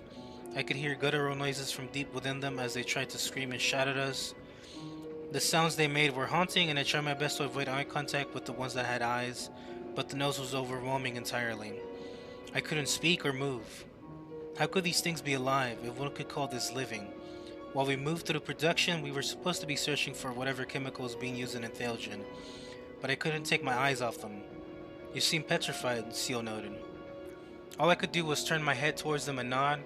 I could only assume my expression was that of someone who'd seen a ghost. "Steel yourself, cowgirl," they demanded. "You'll never be able to face Eden with me like this." "I know. I stammered. "They're still alive." "I assure you, they wish they weren't." "But why do they look so gross compared to, compared to me?" "I mean, yeah.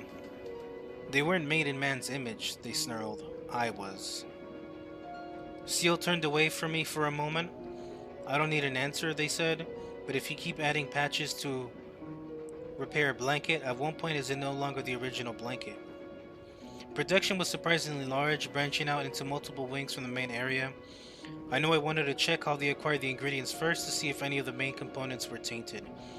Imagine my surprise when 2 of the wings were entirely dedicated to underground hydroponic labs. Massive sprawling hydroponic systems were set up and maintained by even more of those lobotomized husks.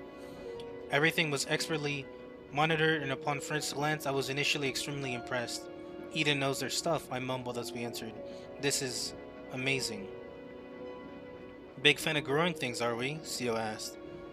That was how I made Entheogen. This was how I made it. This is my exact build, just bigger. Oh shit.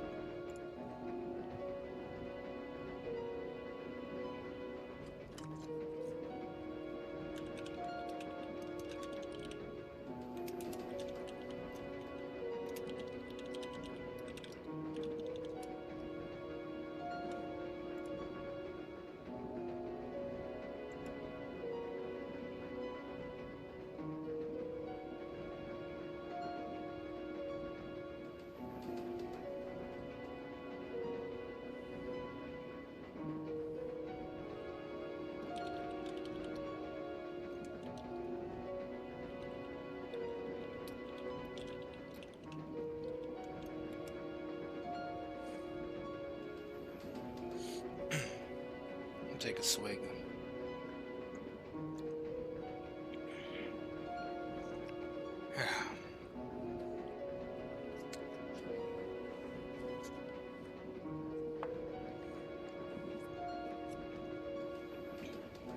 It was true. Our hydroponic basins were almost exactly like the ones I used in my apartment when I was first making Entheogen.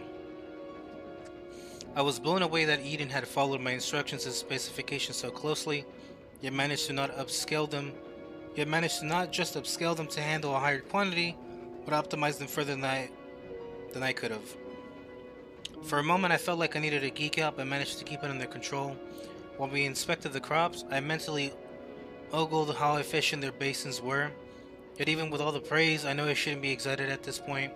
After a bit of careful inspection, I couldn't find anything wrong with the crops. They were all healthy with no signs of contamination or poisoning. Next room, I commanded as we finished. Seal nodded and we made our way to another wing.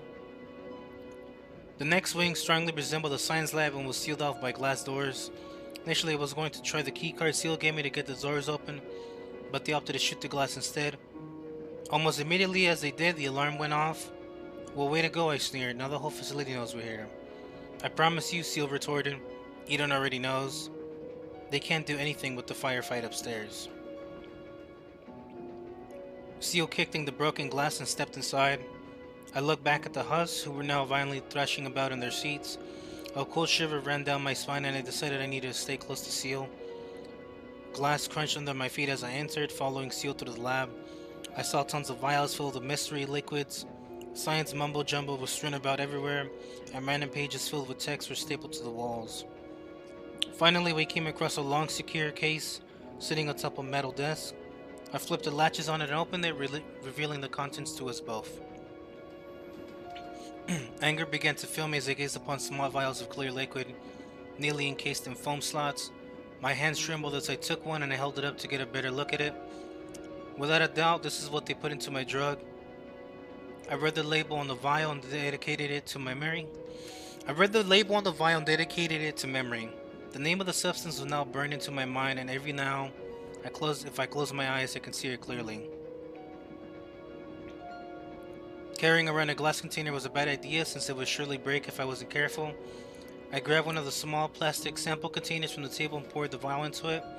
Then I stuffed it into one of the pouches on my chest rig. Now that I have a sample of it, I'll be able to figure out what it is and find a cure. I hoped it wouldn't be true. A deep and familiar voice growled from behind us. I came back for you, only to find an empty office.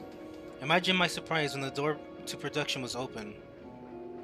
We turned around to find Donovan standing outside the shattered door of the lab. Donovan, I can explain, I said calmly.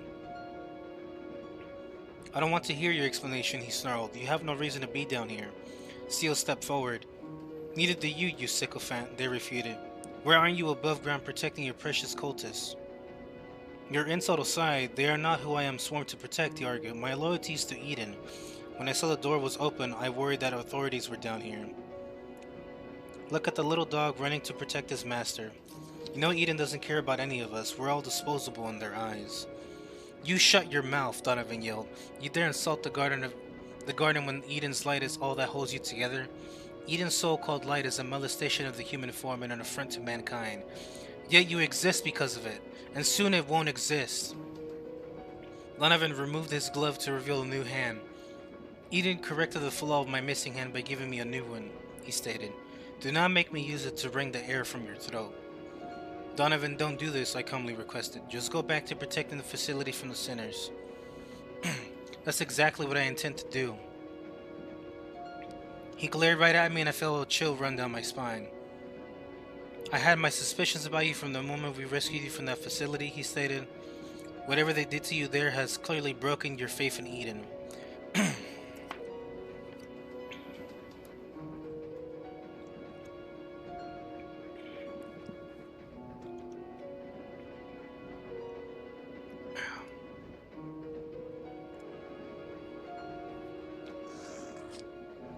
My faith in, I stammered. Eden took my drug and used it to control the people. You suffer complete organ failure if you stop taking it. Eden threatened both of us and forced us to do their bidding. That is a necessary evil to secure income. Do you think correcting the flaws of mankind comes cheap? Mankind is supposed to be flawed. Do you not think this is merely a band-aid fix to an unsolvable problem? Eden could fix you. Eden could cure your vitiligo. I stepped back slightly in shock and then looked at Seal.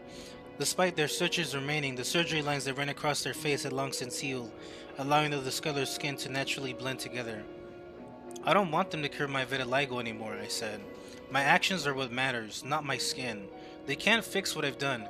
Call me a sinner all you want, but I need to stop them or die trying. Donovan clenched his fist. I had high hopes for you, Madam Cowgirl, he growled, but in the end it appears that you're nothing more than a sinner. Then he grabbed his rifle off his sling. And I will not allow sinners in the Garden of Eden. Before I even realized what he was about to do, Seal had sprung into action, flipping the metal desk for us to use as cover. Vials crashed onto the floor as the bullets hit the desk, embedding themselves into it. Fortunately, the desk seemed to stop the bullets just enough so that they couldn't penetrate it and hit us. The gunfire was deafening in such an enclosed room. My ears rang so hard that I almost couldn't tell when he stopped firing to reload. Donovan, I don't want to fight you, I shouted. You should have thought of that before you decided to betray the garden, he shouted back. I'm not betraying anyone. We were the ones betrayed here. Eden gave us a second chance at life and you wish to shut down Entheogen? That is betrayal. It was never supposed to get to this point. Seal grabbed my shoulder and pulled my attention to themselves. He's obviously unwilling to listen to us, they stated. We're gonna have to kill this guy. God damn it. I lamented. I really don't want to have to. Yo, what's good, bro? Thanks for stopping by. Sucks. Now give me covering fire so I can figure out where he's hiding. I grabbed my rifle and held it over the desk, trying my best to control the recoil as I held the trigger down and blindly fired. While I did, Seal had the opportunity to take a peek in order to discern Donovan's position. After a few seconds, my gun stopped firing and I desperately tried to remove the magazine in order to replace it. My ears were ringing so hard that I almost didn't hear the clicking sound as the metal tubes landed right in front of me. Before I knew it, I was hit with a wicked concussive blast and lost both my vision and hearing entirely.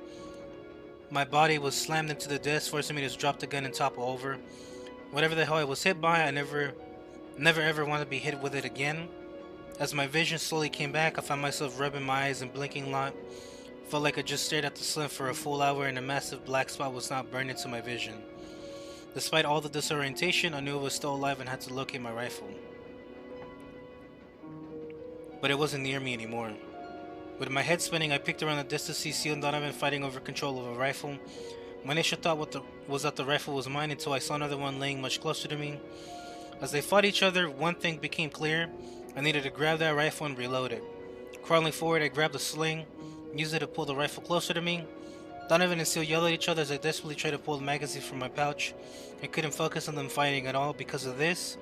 When I stood up and pointed the rifle at Donovan, I didn't realize that the rifle they were fighting over was pointed directly at me. Donovan, stop! I yelled as I aimed at them. As I yelled, he broke the rifle from Seal's grasp and grabbed the handle. I only had an instant to react, but I was still too disoriented from the concussive blast. What happened next felt like I was hit with a cannonball square in the chest. I was thrown back to the ground with all the wind forced out of me. As I lay there struggling to breathe, I realized I had been shot. Thank the Lord in heaven above that it hit the metal plate inside of my chest rig. Oh, holy fuck. I managed to sputter to myself. When I finally managed to look back at the two, I saw Donovan striking Seal in the head with the stock of the rifle. An extreme rush of adrenaline and anger overcame me as I pointed the rifle at him and opened fire.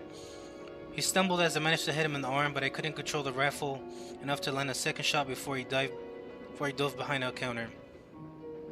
Seal scrambled over to me, grabbing my vest and dragging me behind a corner to hide from Donovan. "Are you alright?" They huffed as they caught their breath. I opened my mouth, found myself hyperventilating, couldn't respond. Without hesitation, Seal pulled my rig open to reveal an impact bullet denting my plate. "Stay with me, alright?" they requested as they took the rifle from me. He is significantly stronger than I anticipated. I nodded the best I could as Seal put another magazine into my gun. "Listen to me," Seal instructed. "I'm going to draw his attention. When I do, I need you to really focus and shoot him. This is our last mag, okay?" Then they pressed the rifle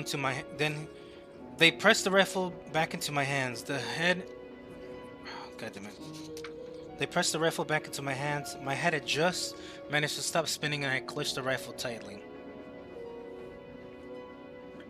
Seal gave me a stern nod as if to encourage me somehow before grabbing a nearby cart and using it as cover to advance with.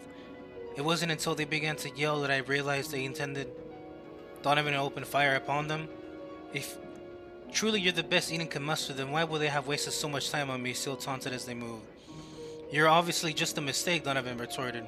"When it doesn't matter enough for Eden to deal with on their own." I aimed my rifle directly where his voice came from. Seal was able to get right up behind his position before he attempted to ambush them with a handgun. With them directly behind him, Donovan was annoyingly putting his back towards me. This was the moment I couldn't afford to mess up. As much as I like Donovan, he was currently trying to stand between us and stopping Eden. On top of trying to kill us, I held my breath, steadied myself, and prayed for his body to come into view. As he swung himself, I knew what I had to do. Bang. One shot was all it took. As he reeled in shock from the impact, Seal grabbed the gun out of his hand and disarmed him. I ran out and pointed my rifle directly as he flipped himself onto his back. He hacked as blood dripped out from his nose and mouth. I'm sorry, Eden. I failed you. I failed." "Listen to yourself," I yelled. "You're not failing Eden. You're failing yourself, Donovan. I have nothing to lose. You have a daughter. You have Macy. What am I supposed to tell her, that her father died for an organization that doesn't give a fuck about him?" He groaned and coughed, grabbing at his chest. "You're not dead yet, okay?" I tried to reason. "We can get you out of here and get you patched up. You don't have to leave Macy orphaned and alone." "She will be fine without me," he grimaced. "No, she won't. I went through the system when I was her age. It fucks you up." I slung my rifle over my shoulder and crashed on next to him. "Please, Donovan, you're a natural-born soldier, but this isn't a cause worth dying for," I reasoned. "You saved my life from incarceration. Let me save yours by getting you out of here." Madam," he groaned. You are..." "I am. I'm trying to save you and your daughter. You." I extended my hand to him to show I truly wanted peace, as I watched as he reached out to take it. "You are a traitor," he burst. "What?" With the last bit of his strength, Donovan reached past my hand, grabbed the pin of the grenade attached to my rig and yanked it out. The lever disconnected and the grenade began to fall towards my feet. "Non!" Seal shouted as they dropped the handgun. In an incredible sleight of fast footwork, Seal managed to kick the grenade perfectly out of the lab in the nick of time. I fell onto my side and covered myself the best I could as the explosion sent glass and shrapnel in our direction. I could feel little chunks dig into my skin as I collapsed, but luckily, they mostly lost their voice by this point. During the chaos, Donovan grabbed the handgun, I emptied it and directed it in. Donovan grabbed the handgun and emptied it directly into Seal. As soon as I heard the first bullet be fired, I grabbed my rifle and went to finish him off. The handgun clattered to the floor with the slide stuck back as my rifle stopped firing. Seal grabbed their stomach and fell back onto the ground. Time froze around us entirely. Auntie Hans just gained a new applicant. Act 23. In the arms of an angel. I couldn't breathe. Death managed to have me in his hands more times in the past hour than ever before, and I slipped through his fingers every single time. My ears were ringing and my temples throbbing, but I tried to get myself up. but I try to get myself upright. After collapsing back onto the ground once or twice, I manage to stand and move over to Seal.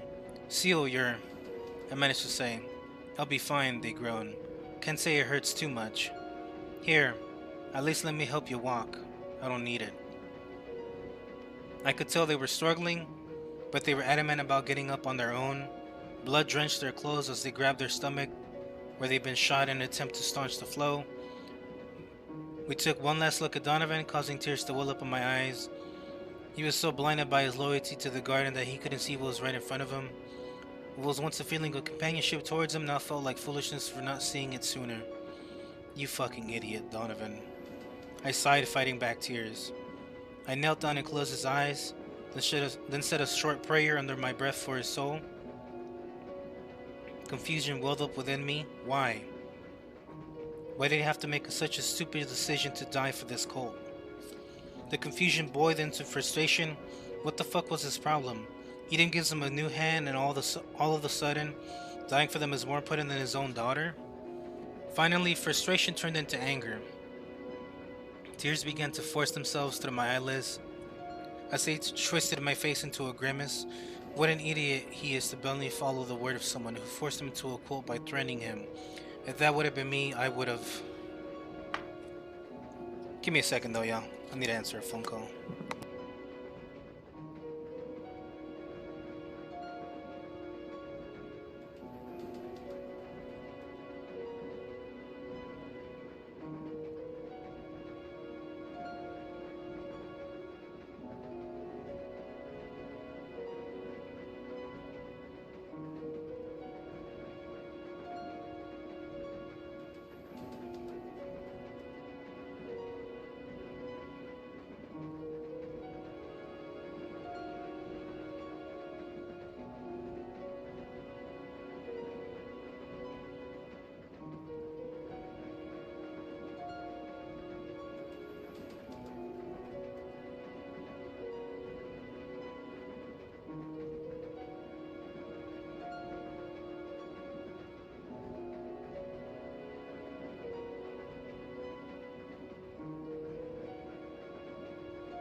Alright, my bad, y'all. I'm back. I just got some good news from this recruiter that I've been waiting to hear news from, so hopefully I'll be able to get another interview set up next week. Let me continue though.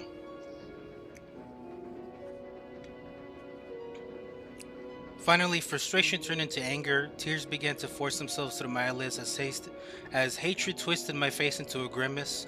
What an idiot he is to blindly follow the word of someone who forced him into a cult by threatening him. If that would have been me, I would have... Wait. That is what happened to me, and even I didn't see through it until recently. Can we get moving? Seal demanded. Yeah. I tentatively agreed. Let's confront Eden. As we left the lab, I could see where the grenade had detonated, leaving a small radius of destruction in its wake. We barely made it out of the lab before Seal slumped against the wall. The psychopath must have hit something important, he explained as I stood back up. You really can't even feel if something vital has been shot? I asked as I helped him. The main side effect of Eden's grafting is that we lose all feeling in the grafted parts. I can just tell that it was important when my body stops responding. I thought back to seeing Seal naked. The entire body was covered in stitches and sutures, but it never occurred to me that the organs could have the same treatment. As I helped them move forward, I could tell they were growing weaker with every step. Eden's bunker is just ahead, Seal informed me. We finally made it to a small elevator door with an intercom off to the side. Seal leaned against the wall next to the intercom and pressed the glowing button on it. After a short buzzing, they spoke. I love you. The button turned green and the elevator doors opened. I helped Seal inside the elevator and propped him against the corner. There were only 2 buttons in the elevator and I pressed one that led us directly to Eden. It's a long ride down, Seal grunted. Eden hides deep below the surface. They were breathing heavily and I could tell that they were struggling to even keep themselves upright. Finally, after a few moments, they buckled and slid down into a sitting position. They groaned. My body's giving out. I knelt down next to them as we descended. End of the line, I guess, they muttered. Hang in there, Seal, I reassured them. You're gonna make it, okay? I don't think I am. I'm fading. No, come on, hang in there. They reached out as I took their hand. It felt limp and weakened, as if life was being drained from it each time they spoke. You're gonna have to face Eden on your own. Seal heaved as blood began to drip from the corner of their mouth. I won't be able to stay awake much longer. Seal, please just do that thing where you don't die, I begged. Where it's so easy, and yet I want to die. Huh? With little strength remaining, Seal pulled her hand away from me and rested it over their heart. I've caused so much destruction, taken many lives, they lamented. This world will be a better place without me. Seal, I know you murdered those judges, I said, but people can change. When we resurrect you, it'll be a new start. That's a privilege many don't have. And yet, I don't want one. I don't want to be resuscitated. Why not? I want to experience a true death. Blood began to drip from their nose as I wiped a tear from my face. I can't say that's something many would want, but I mumbled. How will they take on Eden alone? You'll find a way, they muttered. I believe in you. You do? It means nothing, coming from a freak like me, but you're the closest thing I've ever had to a friend, Ophelia. Unless my eyes deceive me, which they are very capable of, a smile began to form on Seal's face. I had never seen anything even remotely close to a smile from them, and it honestly shocked me at first. Courtney, I corrected them. Huh? Remember how you always wanted to know my real name? You hated that I wouldn't tell you. It's fuzzy, but I remember. It's Courtney. Courtney Margaret Brown. What a terrible name. They smiled.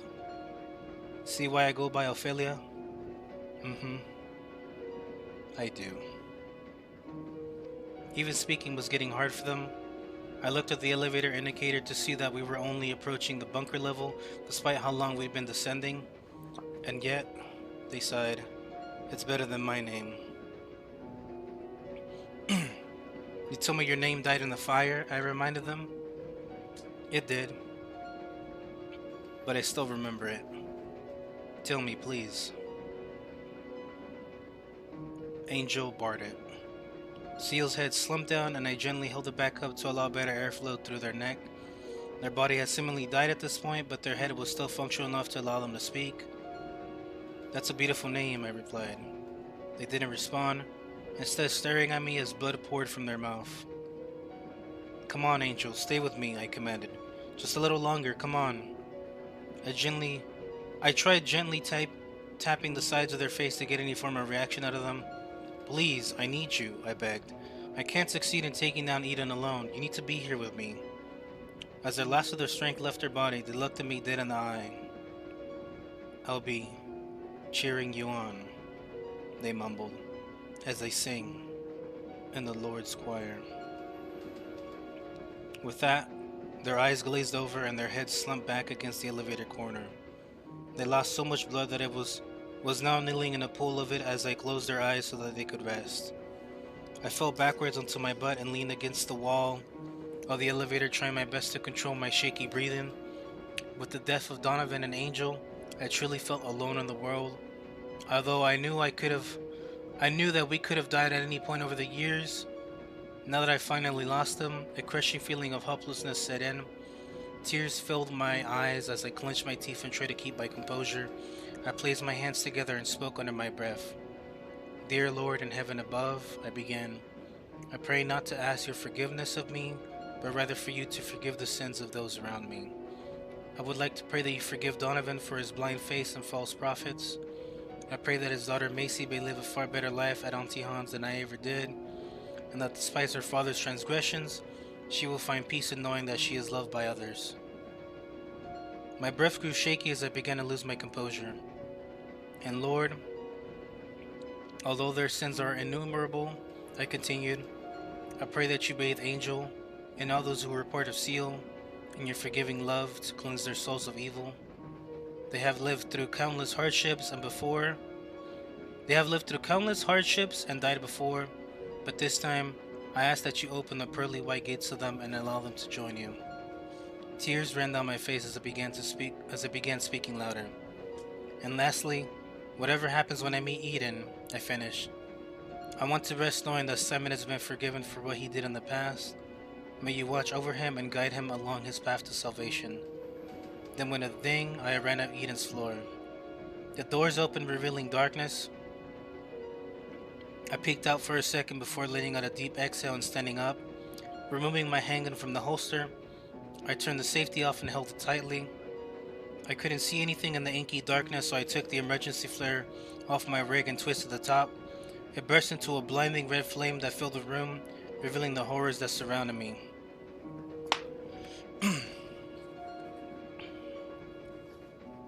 Bins of discarded human body parts were strewn about, polluting the air with the most rancid and fetid smells I had ever had the displeasure of inhaling. Tables lined with surgical tools and body rags blocked my path, and I found myself having to squeeze past them. The air was cold and still, as if the whole room was intended to be refrigerated. My footsteps echoed, pulling my attention from horrific sight to horrific sight. As I stepped further into the bunker, I began to see more and more organs floating in glass containers of preservative fluid. Eventually, I found myself looking at walls of organs. Hearts, kidneys, intestines, and many other organs filled the massive collection of glasses that lined the wall. As I looked at the eyeballs in a jar, my skin formed goosebumps and forced me to shiver. The whole place looked like a serial killer's hideout from a horror film. I followed the wall, sniffling to myself as I held the flare out to guide me. Every step unsettled me further, and I had to be taken with caution, since various scalpels, papers, and illuminant trays were strewn about in every direction. Finally, I made it to the scariest side of them all. One of the husks from production laid on a surgical table before me, waiting to be finished. They were composed of nothing more than a torso and a head, with various tubes plugged into the open hole that was their waist. Low light vital monitors blipped every few seconds, indicating that this body was in fact alive. Here we go.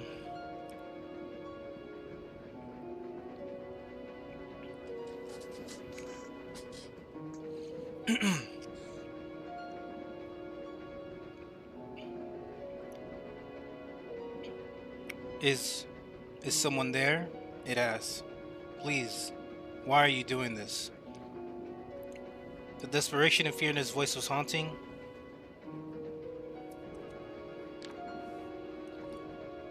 Eden, I'm sorry, it continued. I'll serve, I promise. It rolled its head on the table to look in the direction of the flare it was holding. You're not Eden, it surmised. I froze in fear for a moment. I am not, I answered, but I'm looking for them. Please kill me, it begged. End this horrible nightmare. I don't want to be like them. Without another word, I slowly began to turn around to avoid speaking to it any further. No, please, it shouted. Don't leave, please. Please unplug me, I'm begging. This prompted others like it to awaken. I could see far in the inky darkness, even with the flare. I could hear them yelling and groaning in agony. A sudden crashing of metal tools slattered behind me as something began pushing its way through the tables. My heart raced in my chest as I pointed the gun in the directions of the sounds. Finally, red emergency lights filled the room, allowing me to see clearly. As I watched computer screens illuminated on desks, and the husk began to quiet down in fear of being noticed. With the ability to see further, I realized that the bunker was far larger than I anticipated. It was more akin to a giant laboratory. Tubes with entirely preserved bodies demanded my attention, calling me over to examine them. As I approached, I realized they were all sealed together from others just like steel was. While they were suspended in preservative liquid, tubes ran from their bodies and fed them nutrients. What is this sci-fi bullshit? Ahem. What is going on out there? A voice over an intercom spoke. Adam! I shouted. Where are you and Eve hiding? Is that cowgirl? Eve's voice asked. Yeah, it's me. I have a few questions to ask. We should have expected this. I kept walking around, keeping an eye out for where they could be. Although I was freaking out, I tried to seem as calm and intimidating as possible. I just want to talk to y'all, I informed them. I need to know what the fuck is going on in here. Of course. We can see how this could leave a bad first impression, Adam responded. Bad first What the fuck am I even looking at? What are you even doing to these people? We're giving them a chance at rebirth. Cut the bullshit. I want explanations right now. You may know this from the youngling, Eve mused, but we have developed a way to reattach limbs. I looked on a nearby table to see a husk trying to pull its restraints off with a singular arm attached to it. Although parts of the individual were sewn back together neatly, the arm's skin color did not match the rest of them. Human limbs are fickle, Adam explained. Some will take and some will just rot away. That explains the corpse bins, I added. An unfortunate development indeed. As I gazed over at the huskman, I noticed a sealed metal door. These things seem unwilling to allow you to do this to them, I commented. These are sinners who have opposed our holy garden, Eve informed me. Sinners are to atone for their actions through purification. My eyes traced the stitches that connected two different faces together on a sleeping husk. They are great practice for our proper surgeries, Adam chuckled. Proper surgeries? I asked. You mean like Dawn of his hand, don't you? Indeed. How unfortunate that you killed them. How'd you know that? Do you think we don't have cameras? Eve rebutted. We've been watching your every move. Your facility's under attack and you're wasting time on me? Their bodies will be recovered and sewn back together. Death is only temporary here. You really do just see us as tools. Rejoice, Adam retorted. You are the building blocks that will pave the way to the greatest breakthrough in medicinal history. I felt my blood boil in rage as I clenched my handgun. Eden was clearly just toying with me and it was working. As I approached the sealed metal door, I noticed there was no access panel or keypad. You used me, I snarled. You poisoned my drug and kept me in the dark about it. We wanted to tell you, Eve explained, but we could sense your heart was not yours. You are too conflicted internally to ever swear allegiance to us. I did swear allegiance. You two were my masters. You took me in and gave me power. I trusted you. You did exactly as we wanted you to, but we knew it wouldn't last. From the moment you returned from raiding that manor, we had our suspicions. What I saw was unnerving, but I didn't know it was Entheogen causing all the deaths around Europe until I was too late. It's unfortunate that authorities caught on when they did. Adam responded, we only need a bit more time to perfect our creation. Why lace it with something lethal? Why not something insanely addictive? Because the strongest addiction is something you can't live without. Trying my best not to vomit from the stench or the sight of mangled corpses, I continued searching for a way in. The door itself lacked any type of handle or part to grip, indicating that it could only be opened electronically. Complete organ failure, I barked.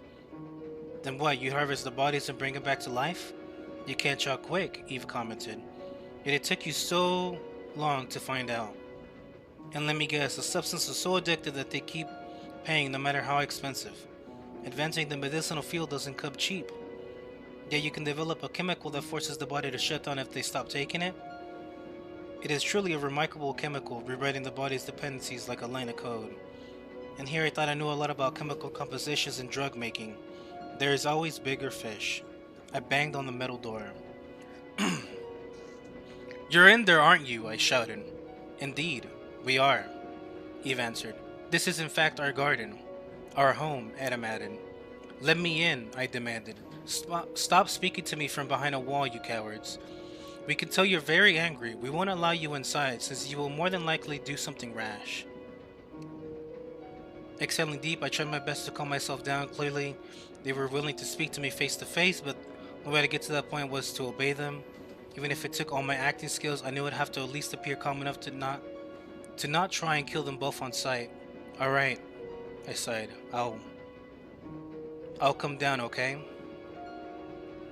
Very well, Adam agreed, but we still see no reason to unlock the door. Leave us be. I felt myself growing frustrated. My eyes scanned every bit of the door, desperately searching for a fault in their security. It wasn't until my third take that I noticed a slightly discarded square panel next to the door. Blending into the wall under dimly lit conditions, the panel was as inconspicuous as a chameleon. Initially, I thought it was nothing, but my imagination prompted me into curiosity. With a great leap in logic, I pulled out the access card the seal gave me and pressed it flat on the panel. Faint clicking sounds emanated from the door until I heard a soft ding. There were no fancy lights changing colors, and no screens to tell me that access had been granted, just a ding. The door clicked and hummed, then opened slowly, revealing a small, dark room. Nobody had seen Eden in person before, and I began to grow nervous. I know full well that I probably died today, but I need to at least ensure that they couldn't hurt anyone else, even if it cost me my life. Alright.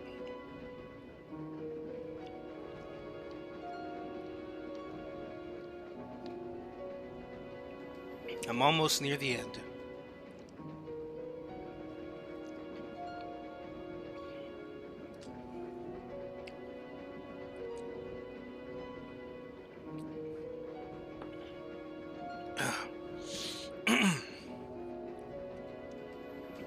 Act 24.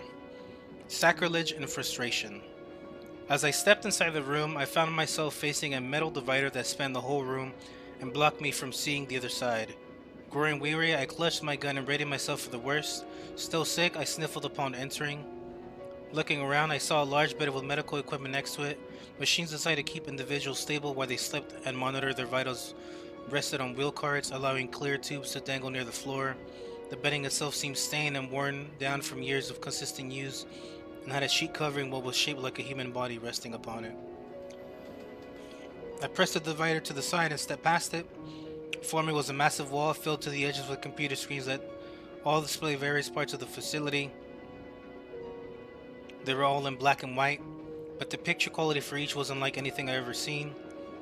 At the forefront of it all was a massive throne-like chair facing the screens. I could only see the back of it, but it was big enough to entirely conceal multiple people, so I knew Adam and Eve must be sitting in it. The brightness of the monitors and such a dark room silhouetted the chair itself. My heart raced in my chest as I raised my pistol and aimed directly at the back of the throne. With a pull of the trigger or two, I could end this madness once for all. Intelligent would stop production and nobody would ever become a horrific husk monster again. Until a person stepped out from around the chair. Sunny Revelation stood next to the chair as an arm held the gun directly to her head. Though I could barely see her due to the contrast of the screens, I could tell she was restrained, blindfolded, and had a rag stuffed in her mouth. Please understand, a quiet voice spoke. We are so very, very scared right now. Although the voice was Adam's, it sounded so feeble and weak compared to how it sounds from speakers. They must utilize some sort of voice changer to sound more intimidating. Please drop your gun and kick it over towards the chair, Eve instructed. I looked at Sunny, who was trembling in fear. She grunted through the rag. The hand holding the gun put their thumb on the hammer and pulled it back. Although I don't know much about guns, and I knew the ones that we could fire even with the hammer down, I was well aware that this gesture was to add pressure onto me. It worked very well. Finally, I buckled and dropped my pistol, then kicked it towards them. It clattered on the smooth concrete floor before bumping against the chair. Then I raised my hands to about chest level and kept them visible. Are you ready to speak? Eve calmly asked. Our arm is getting tired. Just don't hurt her, okay? I requested. Very well. The throne began to rotate until it was facing me. Suddenly the lights on the room turned on, momentarily blinding me while my eyes adjusted. Once I could see again, I found myself facing both Adam and Eve, together, as one. Truthfully, I don't know what I expected. Maybe a suit-clad roguish businessman and a woman. Crazy mad scientist duo with lab coats and reflective glasses. Some sort of mastermind eggheads who cracked a genetic code and augmented themselves with limbs from others. But no, Eden, as they call themselves, was a set of conjoined twins with bodies and heads that seemingly mellowed together in the middle. They sat entirely naked on the throne, allowing a full view of how thin and frail they were. Their body had undergone severe atrophy and was almost melting into the chair itself. Various tubing ran from their stomach and connected to the machinery around them, which helped stabilize and support them. Even their breathing seemed shaky and inconsistent. You are even more beautiful in person, Eve feebly stated, even with your imperfections. I stood there in shock for a moment till they suddenly pulled the gun back and rested their arm. Ugh, Adam exhaled. As if merely holding the gun, it was physically taxing for them. Careful, brother, Eve hummed. You mustn't overexert us at a time like this. Please, cowgirl, do not make me lift the gun again. Finally, I managed to speak. What are you? I stammered. We know, Eve sighed. We were born like this. The doctor said it was a blessing from God that we are even alive. We share entire control over each other, Adam explained, since our brains are connected. Therefore, they both spoke, together, we are Eden. Them speaking in unison sent shivers down my spine. Their eyes glazed over for a moment and stared off into space. The best way I can describe it is as if they were momentarily became possessed by a ghost who was using both of them as a mouthpiece. Don't do that, I requested. Please. Is it starting to make sense? Adam asked. A lot more than I'd like to. So that's why you're trying to Frankenstein people together? So you're trying to build new bodies? Close. As much as we would like to separate, we've learned that to do so would kill us both. So instead, Eve continued for him, we spent our life creating ways to stop others from suffering like we have. They held up a tiny little device which admittedly looked like an IUD with a glass bead on the bottom. Inside the glass bead was a tiny amount of greenish liquid. We call it splashed. Adam informed me. It can splice body parts onto you with a bit of surgery required. But it worked far better than we intended, Eve added. It can make entirely foreign body parts work as if they were the original, with the side effect of losing all feeling in them, I noted. Unfortunately so. After a moment, they lowered the device and regained strength. Why do you continue to develop this in secret, I asked. This is generally the next step in modern medicine. You need to be in a proper lab working with a team instead of down here. The government would pay millions for this.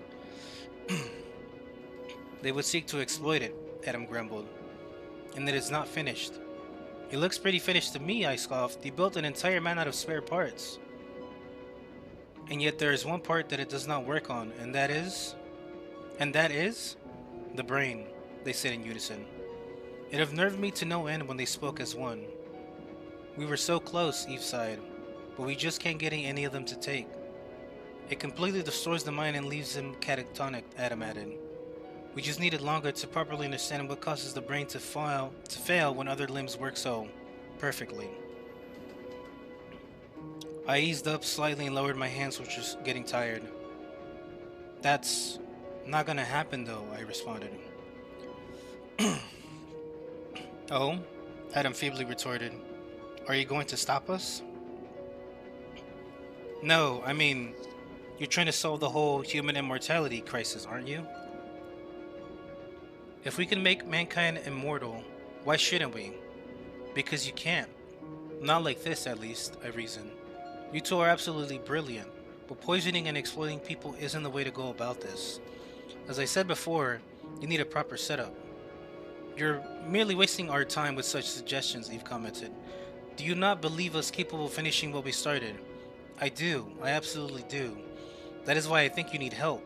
If you can convince the authorities to negotiate with you, would you keep an open mind about working with a team? I continued. I came down here to stop the production of Entheogen, even if it meant killing you. But now I know I can't waste the knowledge and potential you bring to mankind as a whole. So please, just let me convince you to work with the government on this one, for the betterment of mankind. They thought for a moment, their faces going visibly entranced as they considered my proposal. Then their tone shifted. You do realize that you're not in a position to do that, correct? Adam stated. Huh? I gasped. The authorities would shoot you on sight, especially once they found Monty's body. Well, And you thought you could simply kill us and stop Entheogen? Eve continued. If you stop people from taking Entheogen, they die, remember? Why, I know that, but... I stammered. Do you understand just how big our garden is? Do you have any idea how many people will die if you stop us? An estimated 1/3 of Europe. My heart crashed as I realized they were right.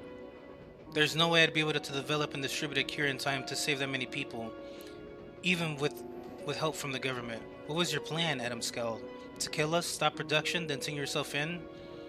That was actually exactly my plan, I mumbled. No wonder it took you so long to catch on. You really do have no gift for strategy, do you? I just wanted to do the right thing. The right thing? Adam scoffed. We were wrong to fear you. You are nothing. You will leave us and crawl under whatever rock you came from. Good day to you, cowgirl. Pressing a button, they began to turn the throne back around to face. They began to turn the throne back around and face away from me. I collapsed on my knees as my body trembled in a flurry of emotions. I looked up at Sonny, who remained bound up, helplessly overhearing the whole conversation. My eyes watered not in sadness, but in fear and frustration that I couldn't find a way to resolve this madness. Why? Why was being evil the only thing I was good at? Why can't I just do something right for once and be a hero? I was face to face with a freak that has the 1/3 of Europe at the mercy, and yet my hands trembled. My hands were completely tied. My eyes burned as I found myself involuntarily clenching my fists. Are you still there? Adam asked as the throne turned back around again. Through teary eyes, I looked at them and prostrated myself before them. You've already shown that you can revive the dead, I grimaced. Is that not enough? The throne began to rotate back so they could face me again. Their faces seemed so smug, as if they knew how truly powerless I am. It infuriated me to even look at them. I had a friend who could use a new arm, I barked. I offered her a place at the garden. What a shame she refused, Eve replied. I'm glad she did. You think this is a necessary evil? You've succeeded and now you're just hoarding your creation. How dare you speak to us in such a manner? I was loyal to you. I did everything you wanted of me. You made me kill people. Do not raise your tone to us, Adam commanded. You're clearly acting on impulse and allowing your emotions to control you. I blew up a whole fucking police station for you. You were weak. We provided you power. You used me. My fist grew even tighter as I felt an overwhelming anger fill my veins. I could feel a hole forming in my stomach as my skin began to grow tighter across my body. You have a choice, Adam began. You can stop wasting our time and leave, or you and your friends can join our experiments and production, Eve finished. My vision had turned red and I was sure a blood vessel could pop in my face at any moment. The overwhelming feeling of defeat crashed down upon me, forcing me to hang my head down and bow to their presence. Such a humiliating thing to do before such a disgusting creature, and yet I found myself forced to do it for some reason. Finally, I took a deep breath. I had to control my anger, since there was so much more at stake than just my life. Forgive me, Master. I resigned. I didn't mean what I said. Are you begging for forgiveness? Adam asked in a smug tone. After just admitting that you were here to kill us. I was wrong. It would be foolish to waste such brilliance over something so petty. Ah, you come to your senses. This was never a battle you could win. I hung my head down further and focused all my energy on restraining myself. However, Adam added, since you can no longer be trusted, I could barely control myself. So much anger and hatred filled my body, and yet there was nothing I could do. They had the upper hand, and any action short of leaving would result in a far greater catastrophe than what I was trying to stop. But something broke inside of me, and I completely lost control of my body. Voices in my head screamed at me from all directions, demanding that I lunge at them. I cleared the distance far faster than they could pull their gun. Then I wrenched it from their grasp and whipped them across their malformed faces. The gun clattered to the floor as I carelessly discarded it in favor of my own devices. With fists tightly clenched, I struck them directly over and over again until they begged me to stop. Although I knew I couldn't kill them, I'd have to settle for the next best thing. Stop, they screamed in unison. Please stop. But I didn't stop. I kept hitting them over and over until the metal inserts in my gloves began to hurt my knuckles. Rage filled me as every single strike did into their malleable body. Little lines on the vital monitor spiked with every hit as the poor heart skipped beats on contact. Screaming at the top of my lungs, I pummeled them with all my strength. All the hatred that I felt left my body through my hands. Blood coated my gloves as I began to penetrate their thin flesh. Finally, I raised my hand to swing at them one last time. But for some reason, instead of seeing the faces of some smug mastermind that manipulated a whole cult following, I saw Eden for what they were, a weakling. As cathartic as pummeling them was, it didn't solve anything. Production would continue. Intelligence would be dispersed, more people would die, and I was powerless to stop them. What was I hoping to accomplish? I slowly backed away from them as I trembled in fear of me. So much pent-up anger had left me in the matter of seconds that I just stood there staring at them. My vision was entirely stained in red and everything was spinning, but I could hear them clearly. Fine. Eve resigned. We'll work with the government. It took me a moment to even register what they were saying. We have our documentation on the terminal, Adam huffed. Get it to them. Just please don't hurt us, Eve added. I looked at my hands as my vision came back to me. Astonished that my brutish impromptu tactic worked, my breathing was heavy from how hard I've exerted myself and it questioned my own strength. It truly felt like I was possessed for a moment. I felt completely hollow and weightless. My head was light and foggy, but I managed to keep myself upright after a moment of silence. Aside from our collective labored breathing, I stepped around them, grabbed the gun off the floor and approached the terminal. Unlike the monitors, the screen was dim and black, reflecting the mortified look on my face until I booted it up. A scroll of green code flew up on the screen before a display of an actual human being could understand presented itself. I pressed a few buttons in hope I'd find what I was looking for. You don't know how computers work, do you? Adam huffed. Shut up, I snarled like a beast. They're still new to me. You worked on one in your office. I knew how that one worked. It's the same thing. Just use the inserted floppy and transfer the records folder. They were clearly in a lot of pain, and I appreciated them being cooperative. After the folder was transferred, I pressed the button on the side of the terminal and ejected the floppy disk. Is that absolutely everything they'll need? I asked. It's everything they'll need to believe us, Eve replied. Just convince them not to hurt us. I'm gonna try my best. I'm sick of all this violence and needless bloodshed. I walked back around and faced them again. I had barely moved and were clearly too focused on merely breathing to try anything. While they labored away, I snatched the splosh they had and put it in my pocket. I'll be taking this, I stated. You punch very hard, Adam groaned. For a woman. Mind if I smoke here? Mind if I smoke in here? We'd prefer if you don't. We require very fresh air. Completely ignoring them, I had already begun lighting a cigarette to help calm my nerves. As I took a large puff of it, I began untying Sunny. Based on the way she was bound, she must have put up quite a struggle and doubtlessly required more than one person to restrain her. She spit as I removed the rag in her mouth. Oh mon dieu. Blech. How you holding up? I asked, trying to calm her down. She didn't respond, but instead just looked at me in terror. Still tears ran down her cheeks as she trembled before me. Who did this to you? I asked.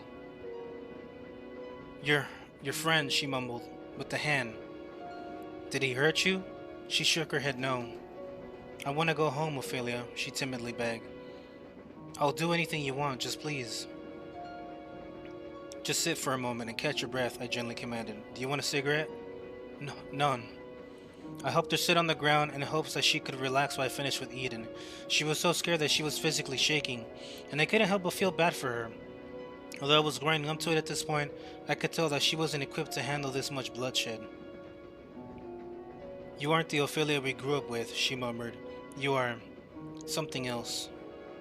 I'm trying to be good, I stated. I'm trying to fix this.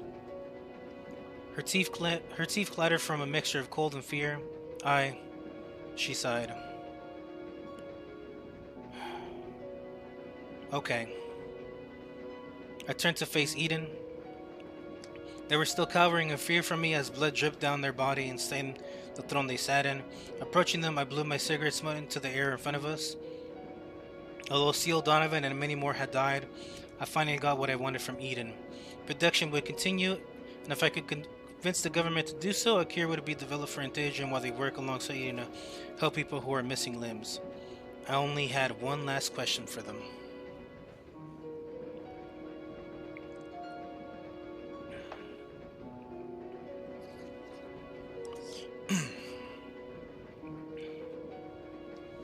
Act 25. Ever-rising odds beseech miracles. They quivered and feared me as I pulled the slide back on the gun just enough to check if there was still a bullet in it. Truthfully, I knew there was, but I just wanted to intimidate Eden even further. Where is he? I asked sternly. Where is who? Eve asked. Simon. We do not know who that is. It only just occurred to me that they wouldn't have known his or Sonny's names. They were only interested in holding them hostage because they knew the two were important to me. The German fellow with the blindfold and an arm grafted to his chest described. Oh, Eve's voice sank. Please, do not hurt us further. What did you do to him? They remained silent, shaken in fear. What did you do to him? I shouted. Slowly they raised a shaky hand to point to the divider. I followed the direction they were pointing, pulling the divider open until I found myself at the bed. My heart thumped into my chest as I realized the body under the sheets was Simon. I looked back to see Eden staring at me as I stood before the bed. Sunny had her hands covering her face, but I could hear her crying to herself. When I looked back, I noticed that the vital monitors indicating that he was still alive, but I shuddered to think what Eden could have done to him. As I slowly pulled the sheets off him, my imagination got the best of me. I imagined he would be some sort of horrific monster, not loyal to them, or even soon into another person. Could they have turned him into a husk, or soon a new face unto his? What if they... Could they have... Is he... The answer to all those thoughts was no. In fact, he actually looked fine. The hand that was once melted into his chest had been removed, leaving a mess of scarring and stitched up skin. Glowing orange veins ran from his heart and were slightly visible through his skin, but otherwise everything seemed intact. A new hand had been attached to his wrist, and the skin tone was only slightly mismatched, while his other arm had been fixed and linked to be more proportionate. His blindfold rested nearly across where his eyes would be, if he had any. He needed fixing, Eve muttered. I didn't respond, instead opting to take my bloody glove off and run my fingers through across his chest. His heart was beating steadily and his chest was expanding normally, signifying that he was, in fact, breathing. Eden truly was a genius. Gently tapping at the sides of his face, I tried to wake him up. His face flinched a little, showing the slightest reaction to the touch, but I couldn't seem to get him to respond. Simon, wake up, I pleaded. Come on, please. I began tapping him a little more. Come on, Siggy, please.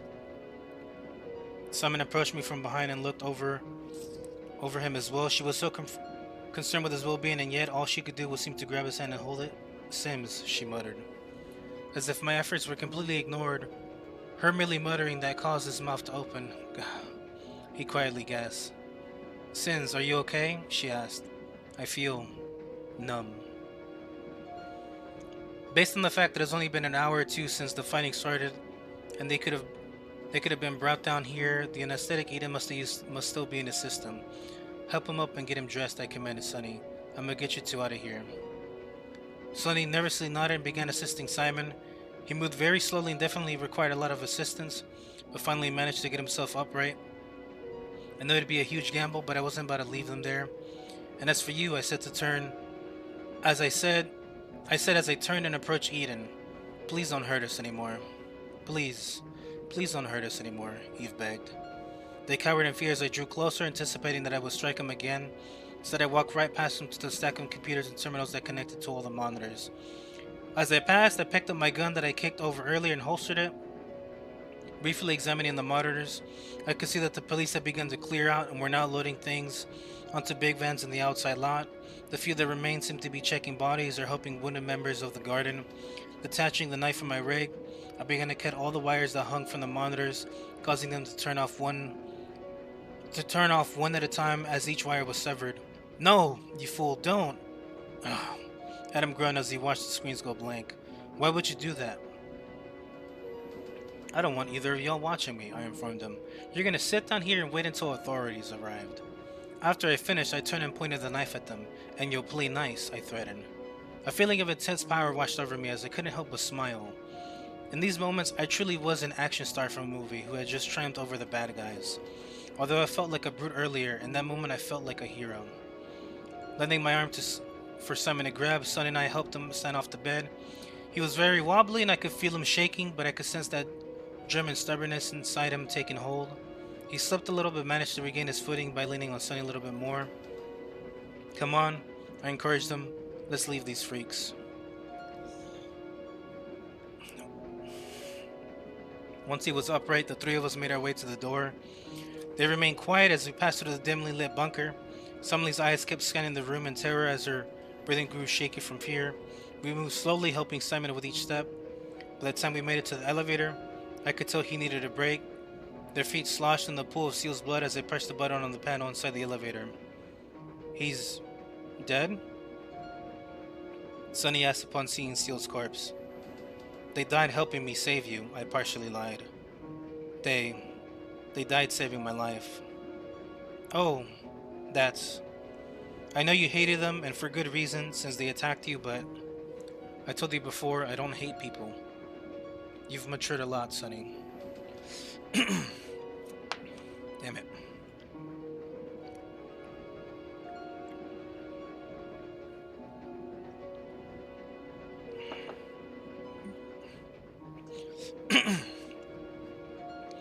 The elevator began ascending and I adjusted the rig I was wearing. My torso was killing me ever since I was shot, and it occurred to me that a rib was most likely cracked.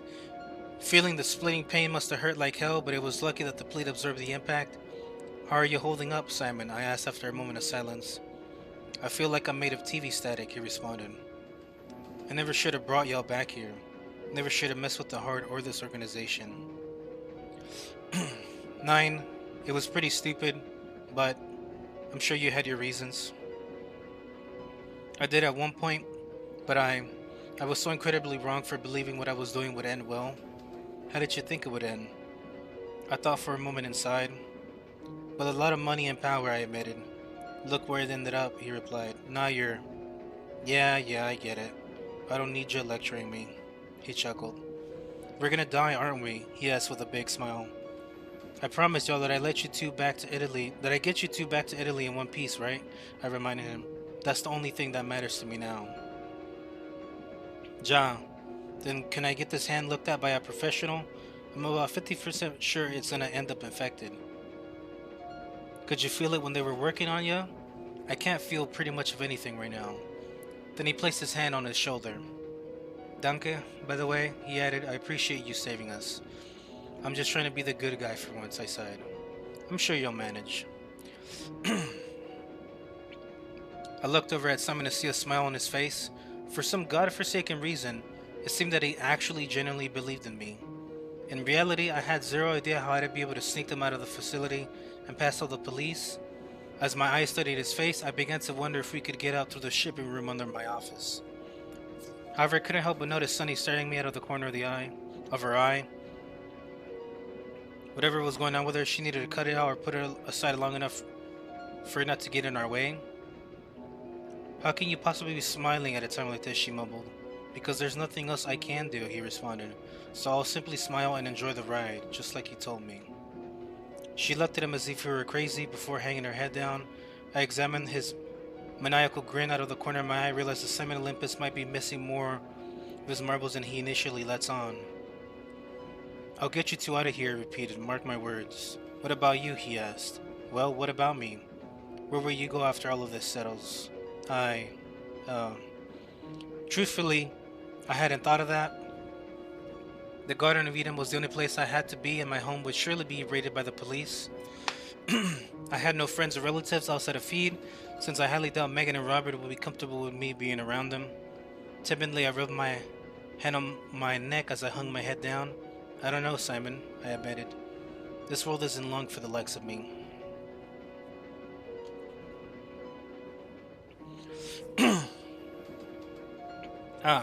Well, he sighed.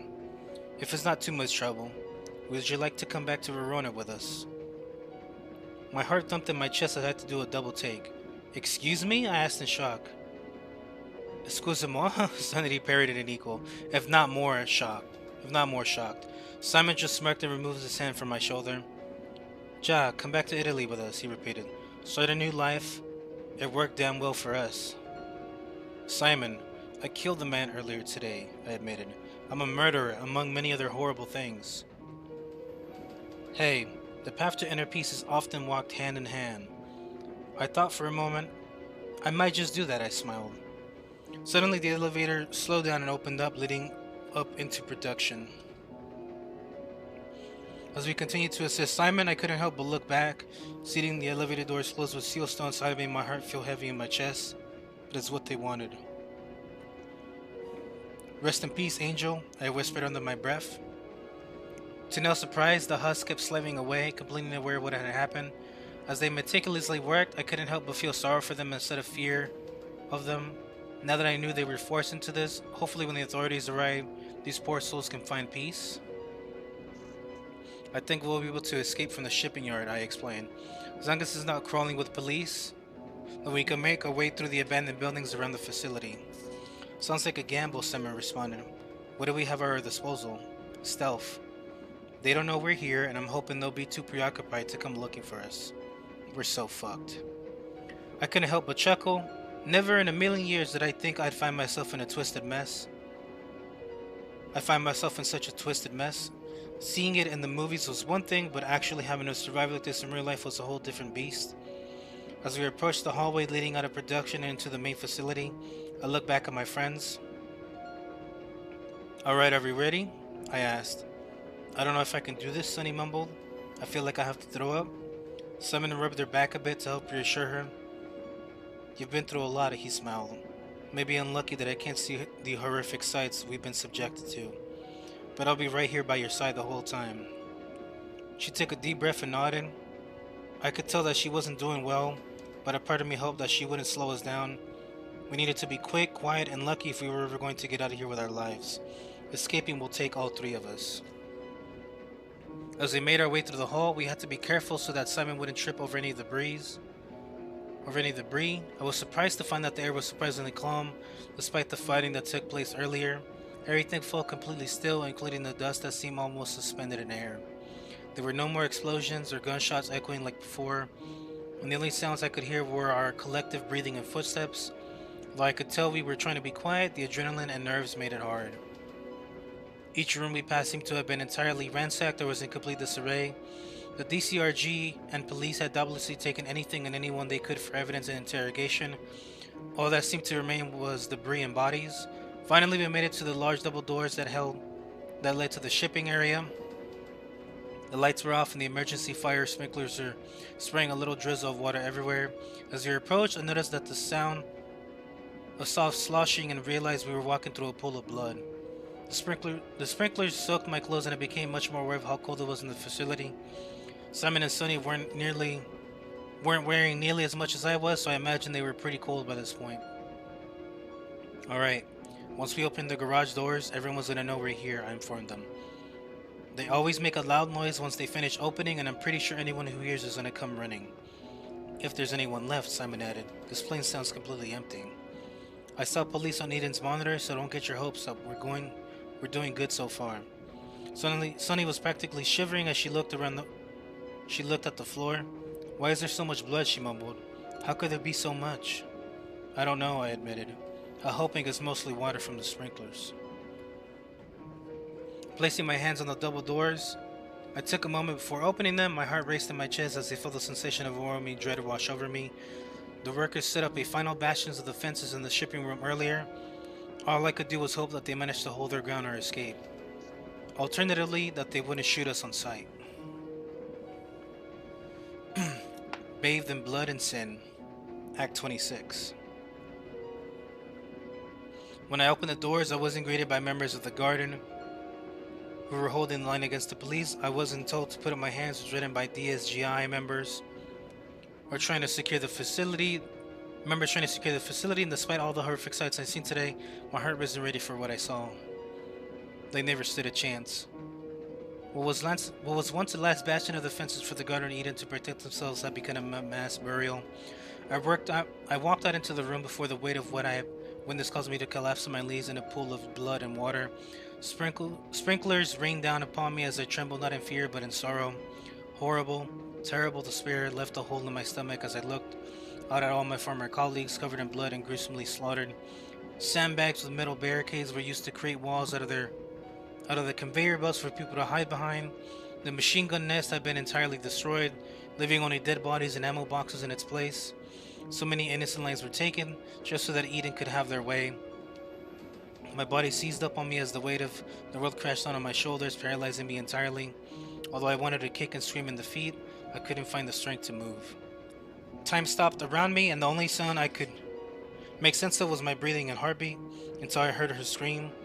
The most visceral, guttural shriek assaulted my ears as Sonny ran out in front of me.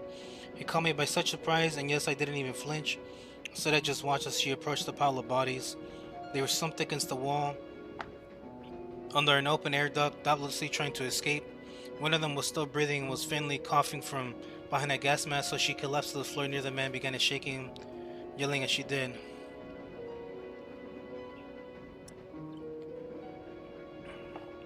Oh, none, she yelled. Oh, none.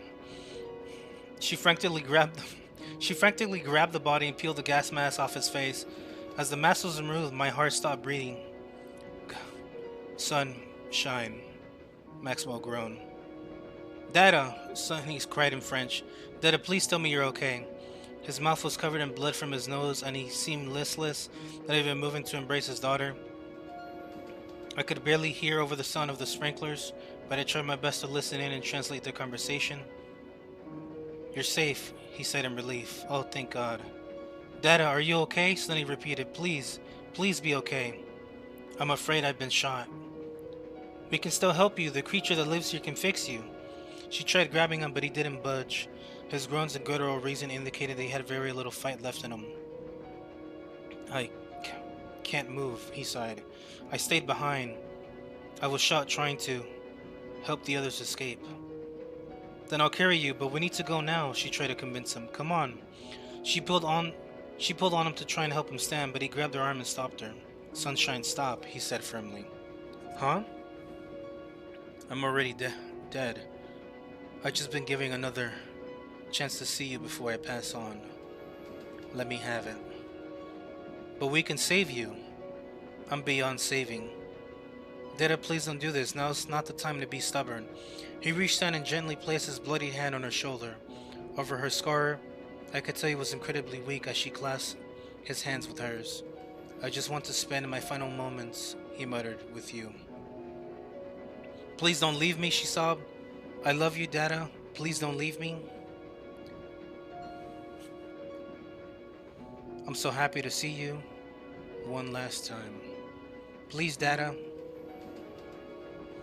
Somehow, the last thing Maxwell Ernest Revelation managed to do through all the pain he was in was smile for his daughter.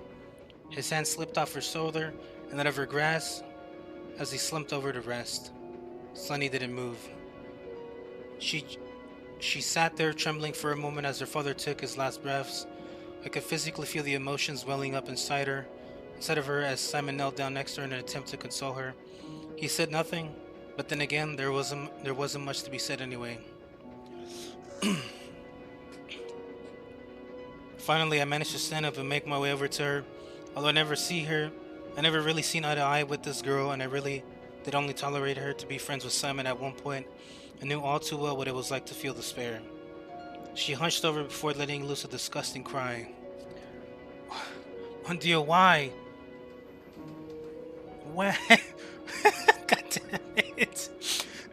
I was struggling just to not laugh while reading Sunny's lines, because I'm just like, I can't do the accent, let alone be like in character for like a sad scene. So, but yeah, she's sobbing and crying. Her dad's fucking dead, Jesus. This girl was faced with so many struggles in her life, and yet she managed to keep a smile on her face the entire time. As much as I hated to admit it, she was living life the best way possible, and I really should have done the same. And yet to hear her crying broke my heart. Breaking away from Simon, she collapsed onto her father's body, and I began hugging his lifeless corpse, covering herself in blood in the process. While she cut out into Maxwell's shoulder, Simon hung his head out, respect for the dead. I waited for a moment, but remained conscious of how long we were lingering. Sunny, I'm sorry, I consoled her. I'm so sorry. She pulled herself away from Maxwell and wiped her face. You're sorry? She sobbed. I am, I confirmed. I truly am. You're not sorry at all. No, I am. I really am. He was a good man and didn't deserve this. Her breathing became more aggressive as she clenched her fists. This is your fault, she snarled. What? I gasped in shock. What are you talking about? You caused all this to happen. You caused them to die. I could see her entire body growing tense as anger began to swell up inside her. Sunny, this is not her fault, Simon muttered. Shut up, she shouted. That canas? Let me look this word up.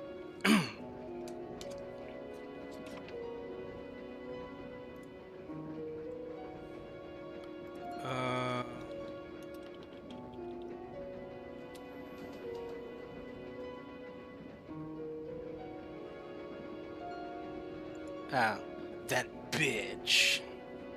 Yeah. Caused this to happen. It's not her fault that he got shot. She had nothing to do with this. He stayed behind. He said he stayed behind and died trying to help others escape. He chose to die a hero. He didn't have to die at all, but he did. And we can mourn him once we escape. But Ophelia knows how to get out of here, and we need to listen to her. Maxwell wouldn't want you to die here as well. She didn't reply, instead sputtering and wiping snow away from her face to breathe better. This isn't Ophelia's fault, Simon said it calmly. None, it is, she growled. She's the reason he's dead. Then Sunny hung her head and took a deep breath. And she can die too for all I care, she muttered. It all happened so fast. Sunny grabbed a pistol from one of the bodies and rolled onto her back, pointed it directly at me. Had only a moment to react before I even realized what was staring down the gun's barrel. Sound of the gun being pulled caused Simon to lurch forward in an attempt to stop her. "Sonny, don't!" Simon yelled as he tried to grab it. Being blind, Simon couldn't locate the gun in time and thus couldn't stop her from pulling the trigger. Sunny closed her eyes as she fired, flinching from the loud noise and recoil of the pistol. A wicked flash stung my eyes as the barrel momentarily lit up with fire, sending a bullet directly at me. I felt it rip past me as I ducked to get out of the way. Of course, I could never outspeed a bullet, but it was reflexive and I was extremely startled. As I slowly stood back up, I noticed that the slide was stuck back on the gun, indicating it only had one shot left. Tears and snot streamed down Sunny's face as she struggled to breathe through her gross sobbing. "I hate you!" she screamed as she dropped the gun. Nobody moved. My entire body was numb and I wasn't quite sure if she hit me, so I felt something warm trickling down my neck. Almost in shock, I touched my ear with my hand, realized that I couldn't feel my earring anymore, just a meaty flap. As I looked on my palm, I saw my fingers were covered in blood. Hate. A wicked stinging rang from my ear across my face as I felt warm blood dripping down my neck. Were a mere centimeters closer and I would have been shot directly in the cheek. If it would have further, I would have been killed right then and there. My blood in my body began to boil as I felt my head grow warm. My vision slowly began to focus as my teeth clenched themselves tightly within my mouth. Anger, fear, frustration, and rage built up inside me as curtains of red circled around Sunny. "Ophelia, she didn't mean to do that," Simon stated calmly. His attempts at mediation were completely lost on me as I reached into my pocket and removed the detonator from the bottom on Sunny's ankle. Holding it in front of me, I felt as if I were a passenger in my own body. That familiar feeling of losing control washed over me once more, but in a far calmer manner. "I'd blow your fucking leg off for that, you cunt," I growled. Something in my voice was so spiteful that I couldn't imagine I ever speak to Sunny in such a tone. "I don't care," she cried. "I don't think you will." "What did you say to me?" I snarled. "I don't think you'll do it. I think you're a coward who can't think for herself." "You don't know what you're talking about." "None, I do. You let this place control you. You let others tell you what to do. You only know how to act out of anger and impulse." I would not say such things if I were you." Sunny wiped her face once more. This time, instead of the face of a grieving daughter, I saw the face of complete and utter contempt. "You let bullies turn you into a monster," she said in an astonishingly calm tone. "So go on, be a monster. There is no heavens for the likes of you. There is no heaven for the likes of you." I flinched for a moment. Never in my life had I heard Sunny speak in such a scornful manner, and it was clear that Simon hadn't either based on his reaction. He slowly turned his head towards me as if he wanted to watch what I do next. "Do it!" Sunny screamed at the top of her lungs. "Do it right now!" My hand trembled as I flipped the cap off and placed my thumb on the button. "Well, I'm waiting." Tears poured down her face as she snarled at me. Simon shook his head as if to vocalize for me not to do it. Finally, as my thumb began to press the button, Simon closed her eyes and began to brace for impact. Slowly and calmly, I closed mine as well as to not witness the gruesome sight I was about to behold. Click. Time stood around us as I pressed the button down. An explosion ripped Sunny's foot apart in a hellish fire. Before dissipating entirely, blood sprayed from her and mixed with the pool of her father's blood around her. Blood-curdling screams roared from her throat as the bones in her foot were shattered from the blast. She reached down to grab her ankle, what was left of it, and she writhed in intense pain.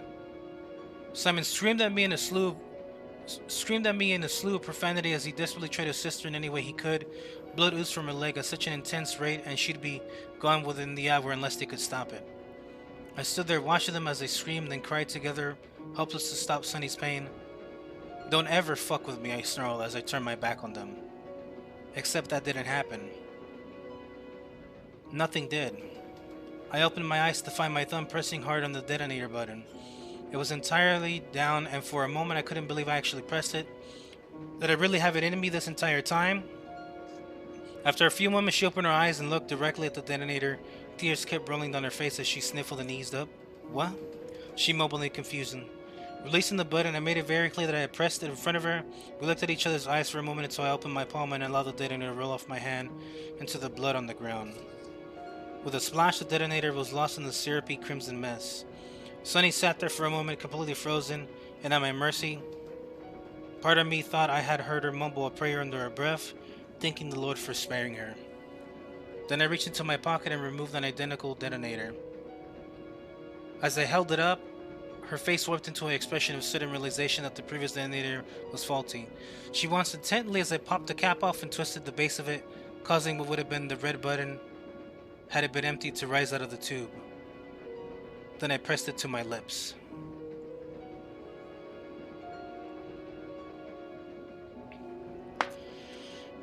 Act 27. Carousel of Agony.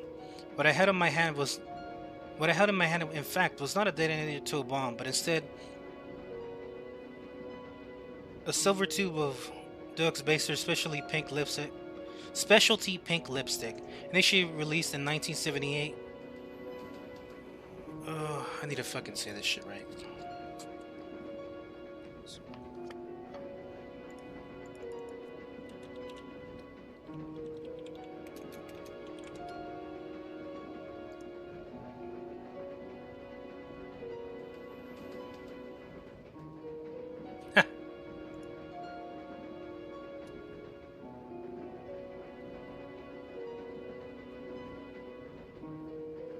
French phrase that translates to sweet kiss or soft kiss in English. That's funny. Cue the Joker laughing meme. It's made by a company called Les Femmes Amen Plus, and has been my choice of lipstick since I was about 20. The detonator that I had simply was an empty tube of it that I had cleaned out. Just like how the bomb attached to Sunny's leg was actually just a deactivated ankle monitor from when we broke our men out of prison 2 years ago. As I finished reapplying my lipstick, Sunny's face melted into sheer and utter despair. She collapsed into Simon's arms and balled her eyes out into his shoulder. I turned my back on them and put the lipstick back in my pocket. This whole time, Simon muttered, "It was a fake? It was fake? I never actually wanted to hurt y'all," I admitted. With that, I decided that we lingered long enough and walked over to the switch that opens the shipping bay garage doors. Looking back at Simon, I threw the industrial switch and gave him a half smile. The room roared to life as the doors opened. Mechanical crunching echoed in my ears as the metal gate slowly rose up, revealing the snowy exterior of the facility. Bitter cold winds filled the shipping room, chilling me to my core. Without any hesitation, I made my way out towards the shipping yard, checking for police before I dared step outside. Between the intense snowstorm and the darkness of night, I couldn't see much of anything. "You two planning on dying here or what?" I asked as I walked by them. Simon shook his head and helped Sunny to her feet. She was still crying pretty hard, but had stopped screaming by this point. "Come on, Sunny, let's go," he softly commanded. Surprisingly, as if she had no fight left in her, she nodded in submission. As they caught up to me, we quickly realized how horrible it was to be out in the snow while soaking wet. Although the heavy snowstorm gave us the perfect cover, we knew we wouldn't last long without shelter.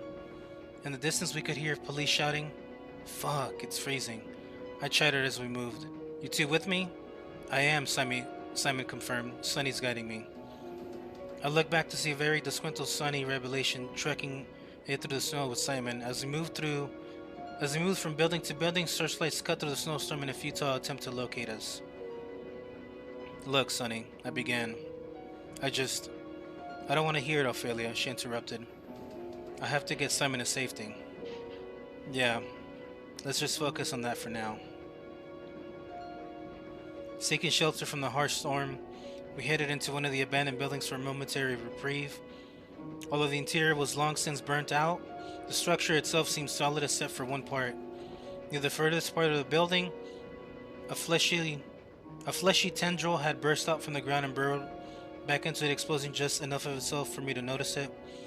For a moment I thought my eyes were playing tricks on me, but sure enough, after a closer inspection, my suspicions were confirmed. It was a vein. Well, the term vein is being generous. What I was looking at seemed more like a vestigial appendage consisting of rodent-like limbs that had been woven together and spiraling out over each other. "Simon's theirs," I started to say. "I sense it," he cut me off. "I sense the blood." How could the heart's veins extend this far? Do they truly reach all of France? 9.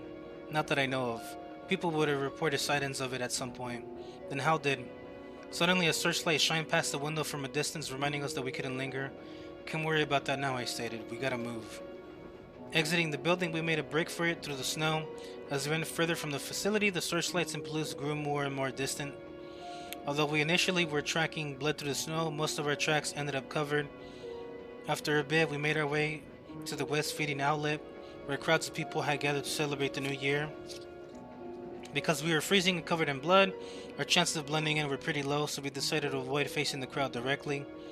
Fortunately, the snowstorm meant the streets were pretty barren and everyone stuck to the shops. Great, we're in the city, but what now? Simon asked.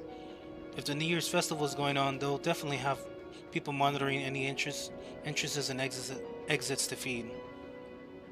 That's why we're gonna lay low for the night, I explained. We just gotta get to my old place. Are you mad? Did you not think the police would check there? I know for a fact they won't. Not the one I'm thinking of, at least. We're trusting you on this one, right? We're trusting you on this one, right, Sonny? She didn't respond, instead opting to glare at me with her frosty eyes. Sonny, I would have warned Maxwell had I known. I sighed. I'll take responsibility for his death, if it helps you sleep at night, but I'm gonna keep my promise to get y'all out of here. Why? She asked. Why do you care now? Why does it only matter after something's happened? Because I don't know how to stop it. I just know I want to fix it. You can never fix his death. Dying is forever. I placed my hand on her shoulder and looked into her eyes. They were watery and her eyelashes were covered in frost that I was surprised she could even see. Warm steam blew from my mouth as she fought back tears. Death is only temporary if he lives on in your heart, I said. I hate you so much, she sniffled. Something in her voice felt different this time, as if she was completely defeated. Unlike 20 minutes prior, her words held no weight. Felt like she was just saying how she felt in the moment instead of what she meant. I don't know if I'll ever be able to forgive you, she sighed, but I'll accept your help getting out of the city. Your father is watching you from heaven, I stated, and I can tell he's proud of the woman you become. Let's go. I'm so cold my tits could fall right off. I can't even feel mine, I chuckled. Simon shook his head. Me neither, he smiled. I still only feel static. We began moving again, trying to lay low as we made our way past the outlet and deeper into the city. There weren't many people on the street, so we weren't too worried, but all of it would take is one officer seeing us to alert the horde. Trudging through the snow, Sonny took notice of where we were going. Ophelia, wasn't your old place in the other direction, she asked. Yeah, and it's probably crawling with cops right about now, I noted. We're going to my old place. Wait, you mean... Welcome to the old Auntie Hans. As he walked up the snow-covered walkway, I could see the tall vines had pretty much overgrown the entire building. Even in the harshness of a winter storm, they clung to the building, matching the brown exterior as they had long since withered in the cold. Naturally, the door was locked, so we smashed the window and took turns slamming in. The floorboards creaked under us, and the entire structure seemed to be in complete disrepair. I tried flipping the light switch, but as expected, there was no power. Fortunately, some of the furniture was still here. When did it close down? Simon asked. It didn't close. They relocated, I informed them. Now they have a much bigger location in Montbéliard. I heard they even have a courtyard for the kids to play in. We closed the door to the room we smashed the window. We closed the door to the room we smashed the window to in an attempt to keep the cold air from getting in. Once I stepped out into the hallway, memories flooded my mind and I felt a wave of nostalgia hit me. When was the last time you were here? Simon asked, while we helped him down the hallway. When you helped us move Megan's stuff out, I responded. I left and never looked back. Well, from the look of things, it hasn't changed much. I chuckled a bit. You gotta stop saying that, I smiled. It gets less and less funny every time. I personally think it's still pretty funny, he smirked. Once we were in the lobby, I flipped the light switch only to find that there was no power. I wasn't surprised in the slightest, but no power meant no heat. We'd have to procure something to keep us warm lest we freeze to death in damp clothes. Making our way to the furthest end of the hallway, we found my old room. Stepping into it caused a flurry of emotions to wash over me. I found my eyes beginning to grow misty. You alright? Simon asked, seeing something was off.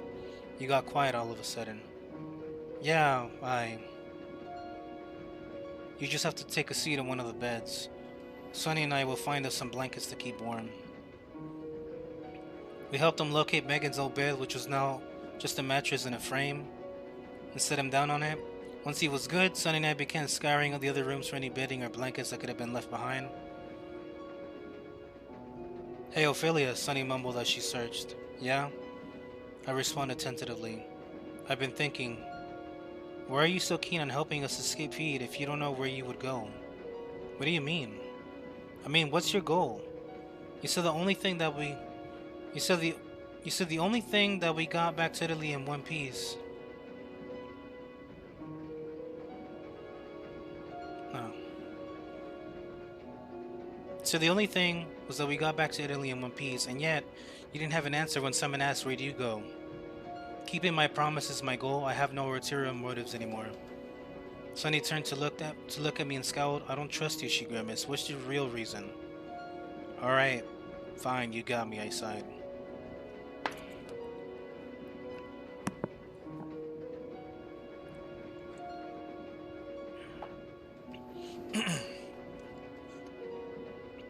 I stopped searching for a moment and checked to see if my ear was still bleeding before addressing Sonny again.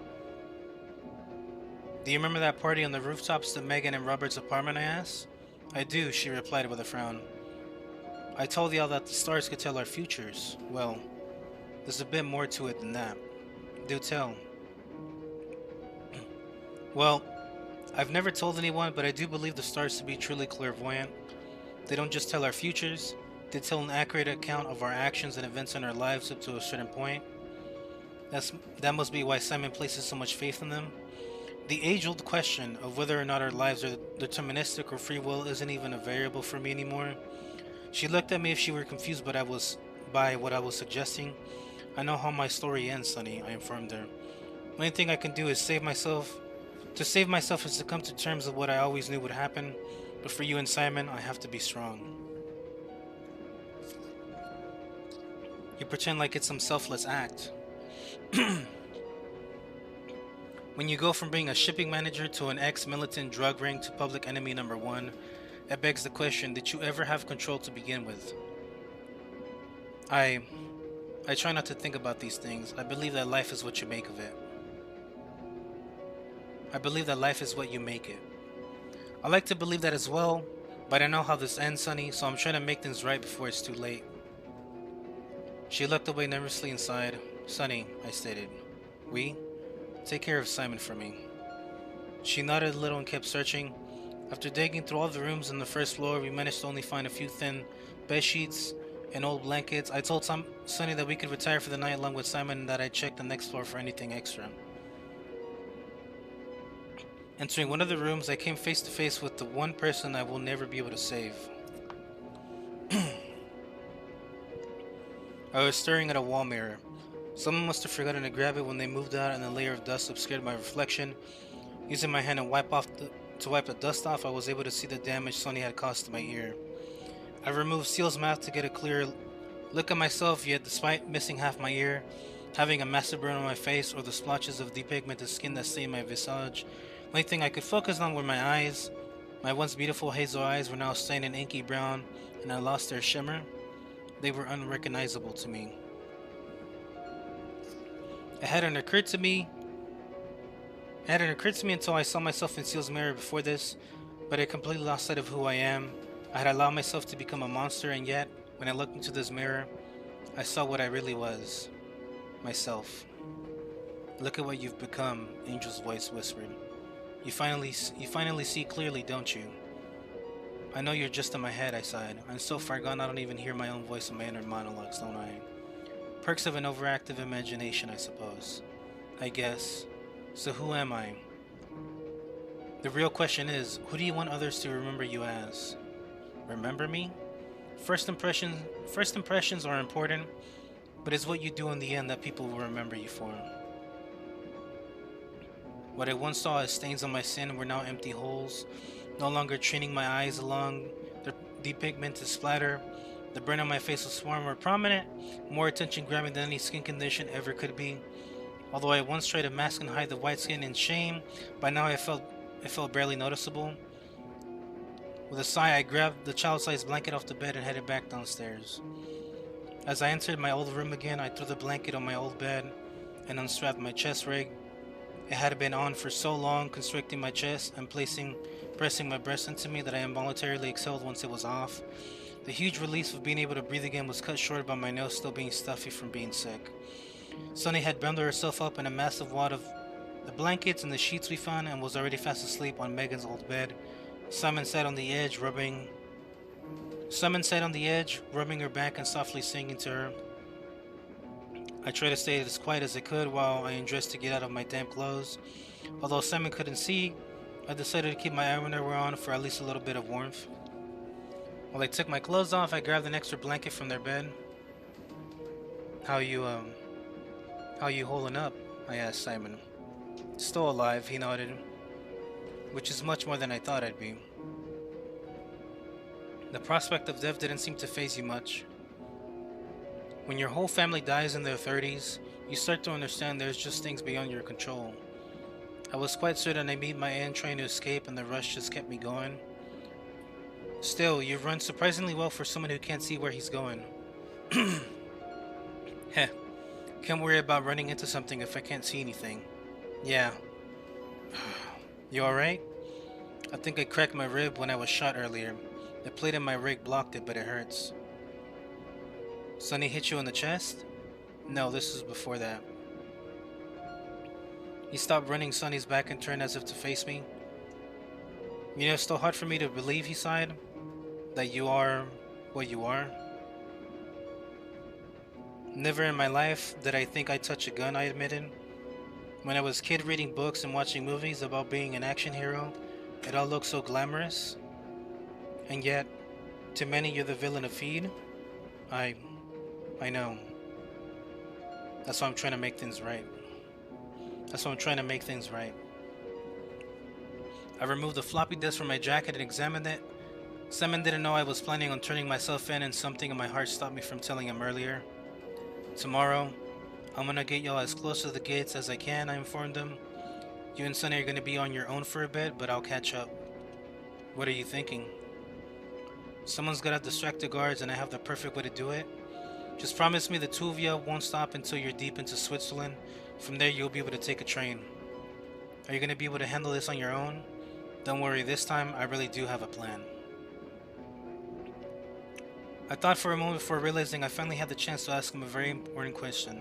Simon, I began. I want to know, why have you been so cordial with me? He merely smirked in response as if he were keeping something from me. Tell me, I reiterated.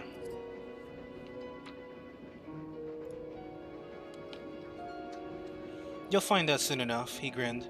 I'll tell you once we're back in Italy. With a big yawn, my body told me it was time to rest. I must have exerted myself far more than I ever had prior, and I know I feel it in the morning. Get some rest, Simon commanded. I'll doze off eventually as well. Yeah, it's about that time, I mumbled. Happy New Year. Good knock, Corny Brown. Good knock, Simon Olympus of Feed.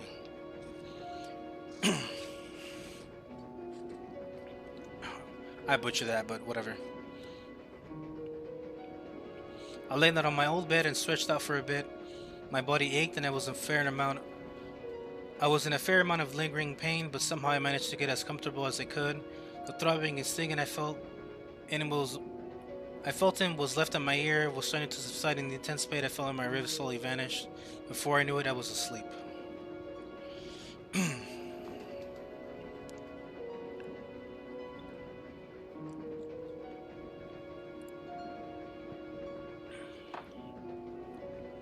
Act 28.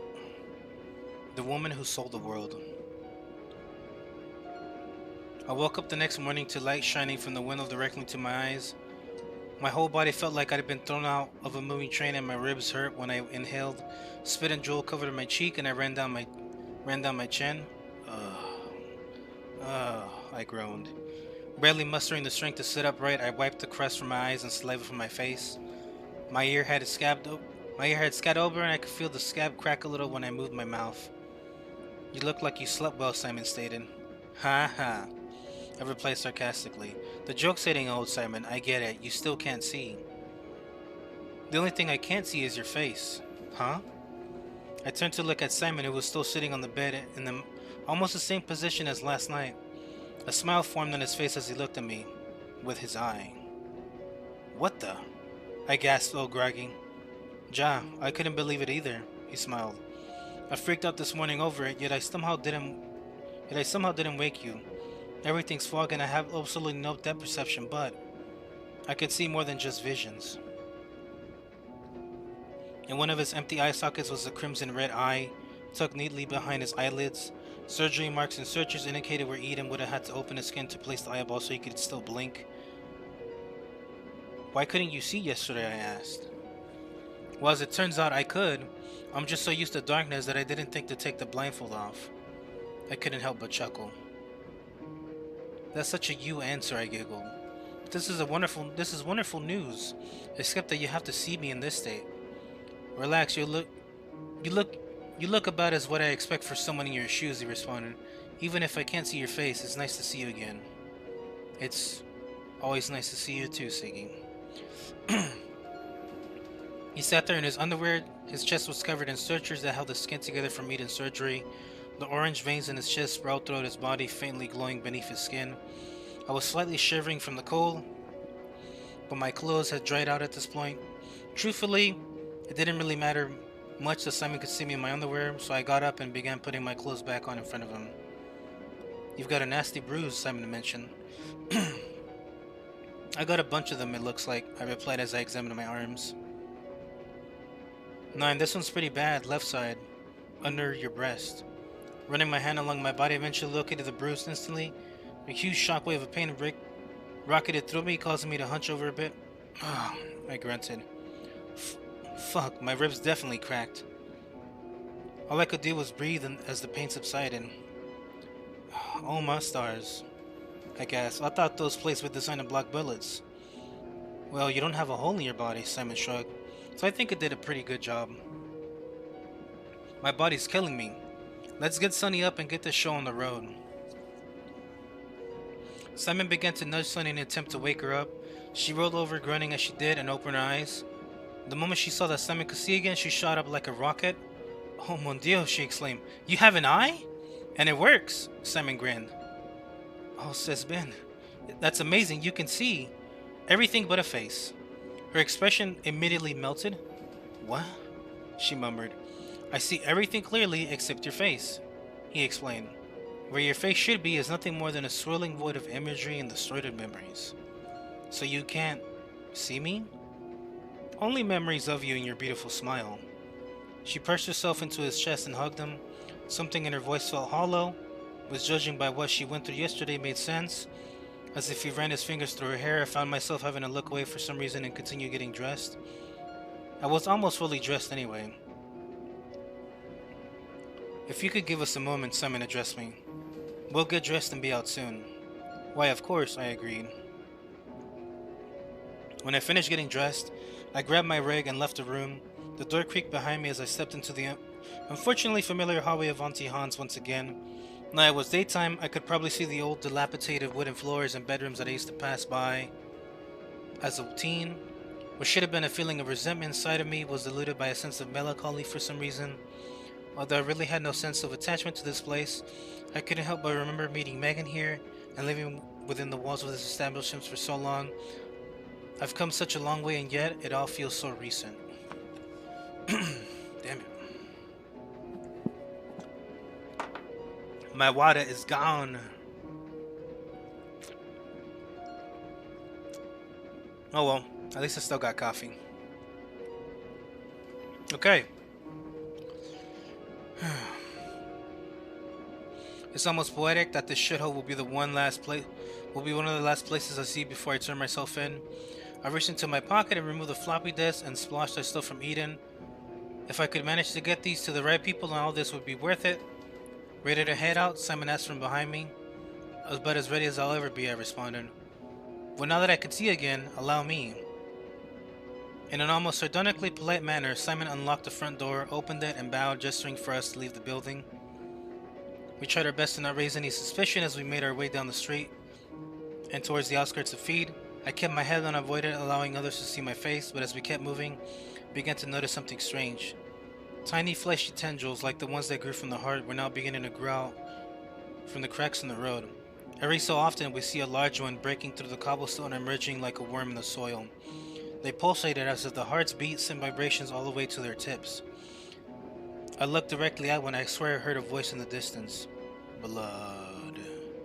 It called out aimlessly. Shivers ran up my spine as the scar on my chest grew warm. Simon, do you? I began to ask. I hear it, he cut me off. It's calling out. It wants blood. Even Sunny nodded as she heard it as well. This is starting to scare me, Sunny added. Let's hurry and get away from here. You don't have to tell me twice, I agreed. As we exited the city into the countryside, Simon stopped for a moment, staring off towards the direction of the Olympus Manor. I could just barely see the hill that the manor sat on in the far distance, mostly obscured by buildings. Simon, I asked, quarantine's borders up ahead. Don't be getting cold feet now.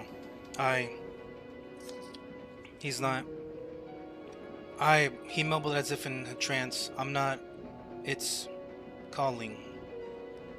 When he turned around to face me, his eyes was glowing bright red. A wicked chill ran down my spine as I realized that the eye that he had used in fact was not a spare eyeball, but the eye from his hand. The scar on my chest began to glow with a bright red light. My eyes locked with it, and the red glow overwhelmed me for a moment, blinding me entirely. I recoiled and tried to avert my gaze, but I was completely stunned nonetheless.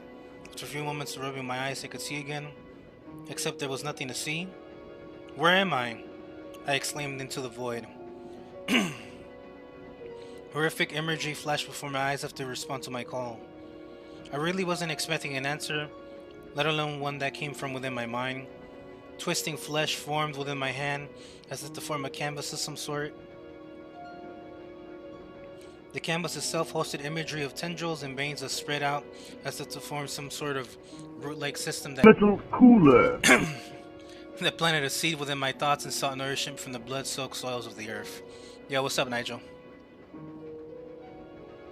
My entire body froze up as horrible goosebumps began to form across my skin.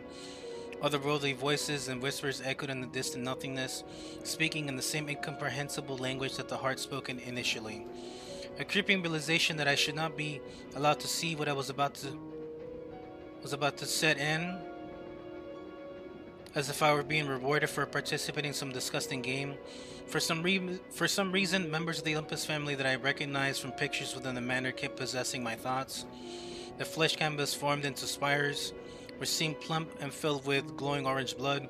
Teeth chattered in a much more harmonic manner, as if they were pleaded by the sustenance that my fallen comrades' fluids provided them. Their thirst had been quenched, only enough for them to regain the strength to seek out more. In the void, I could briefly and barely see what I thought was a face towering over me. It was too faint for me to make out any features or even confirm it was there, but I swear I saw it, until thousands of eyes opened themselves in the inky abyss, staring into my very soul. The most primordial fear that was once flowing throughout my body felt eased by some sort of soothing presence. Despite the gore and mangled flesh amalgams I was subjected to, suddenly all the air was ripped out of my body as I was thrown to the ground. My temples throbbed and I became severely disoriented, as if the world was spinning around me. The whispering grew louder as if hundreds of entities were circling me. It grew unbearable and I tried to shout, then it all stopped. When I regained my senses, I was sitting in a reclining chair, comfortably sitting in front of an empty fireplace. I looked around to find that I was in some small house which was furnished and decorated with love. A burly man with pearly white splotches on his face sat across from me. "Hey, darling," he said calmly. His accent was southern, just like mine. "You've grown a lot," he smiled. "Last I saw you was, well, you were only 2. Who are you?" I hesitantly asked. The man chuckled and ran his big sausage-like fingers through his bushy beard. "Why, Courtney, it's me," he gleamed. "It's your old man." But my father looks nothing like you," I corrected him. "He was never sober enough to form complete sentences either." "That's 'cause he ain't me." "What?" He cleared his throat and grabbed a picture off the small table next to his chair before handing it to me. As I examined it, I saw him and some woman I didn't recognize holding a newborn baby.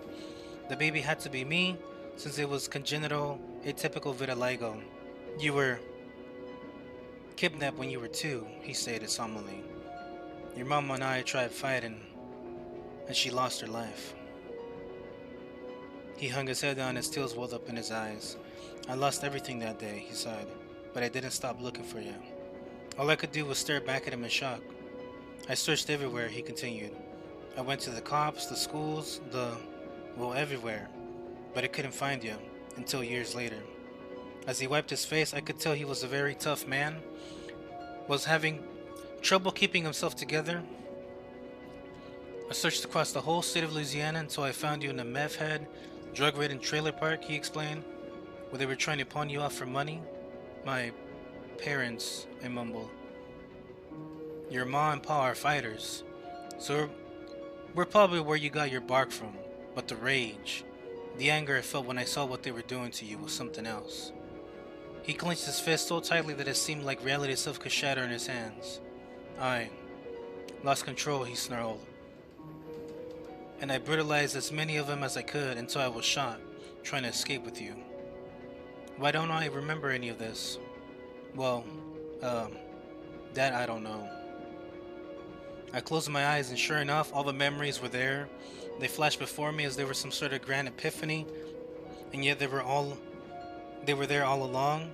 The confusion I felt as a man who claimed to be my father took me from the trailer park turned into fear as I watched him dying. Never did I know that he was my real father. My body began to feel light as I stood up from his chair and extended his arms towards me. Without hesitation, I burst from my seat and threw myself in his embrace. Barely able to hold back tears, my whole life I never thought I'd closer see my father again, let alone loving him. Shh, it's okay, Courtney. He cooed as he patted me on the back. Pa's with you now. But you're dead, I cried. I never got to meet you. Hey there, girlie. I know I'm dead, but I'm not gone. He gently pulled away from me and placed his meaty finger below my collarbone on the right side. I'm right here, he smiled. In your heart. The heart's on the left side, Dad. I chuckled as tears of joy rolled down my cheeks. Well, look at you. Grew up to be smart, too. Removing his hand, he rubbed his shoulder nervously and broke eye contact. Now, he mumbled. I know about what you've done. I'm trying to make it right, I retorted. I know. I would have lost you. If I wouldn't have lost you, none of this would have happened. Hindsight's 2020. I made my peace with spending the rest of my life in a cell, as long as it means I can fix this mess. A smile ran across his face as he gently placed his hand on my shoulder. I love you, Courtney. I love you too, Dad. What was a lovely moment was quickly brought to a close when his skin began to melt off his body. His entire form dissolved into nothingness as the room around me disappeared, returning me to the inky void from whence I came. But I wasn't scared this time. Instead, I looked out into the darkness with a smile. Thank you, I said calmly. Suddenly, my head grew heavy and my senses began to fail me. The last thing I remember was hearing the strange whispers before they grew too quiet to pick up anymore. When I opened my eyes, Simon was standing in front of me. All of that in the blink of an eye, and yet it felt like it was there forever. The memory of my father lived on, and I truly couldn't help but find myself wanting to smile. If I'm truly the villain of the story, then I'm happy to know that I was spared a bad ending. I shook my head and motioned for us to keep moving. After a short trek, we finally made it to the quarantine gate and hit along one of the waiting structures. From the looks of it, they were manually vetting individuals to allow them in or out of the country. Officers directed individuals into booths where workers, hazmat suits were performing what looked like bodily checks up on them. The whole operation was astonishingly well organized and heavily guarded. Alright, you two, this is it. I addressed Simon and Sonny. I'm gonna use a little trick up my sleeve and y'all are gonna slip past while they're distracted. Of course, Simon agreed. But how will we know where to meet up with you? Excuse me. Well, excuse me again. Damn it. Well, that's the thing, Simon. I take a deep breath inside. I'm not coming with you, I admitted. What? He gasped. You're not planning something stupid, are you? I am, but it's not stupid. I reached in my pocket and pulled a floppy disk out.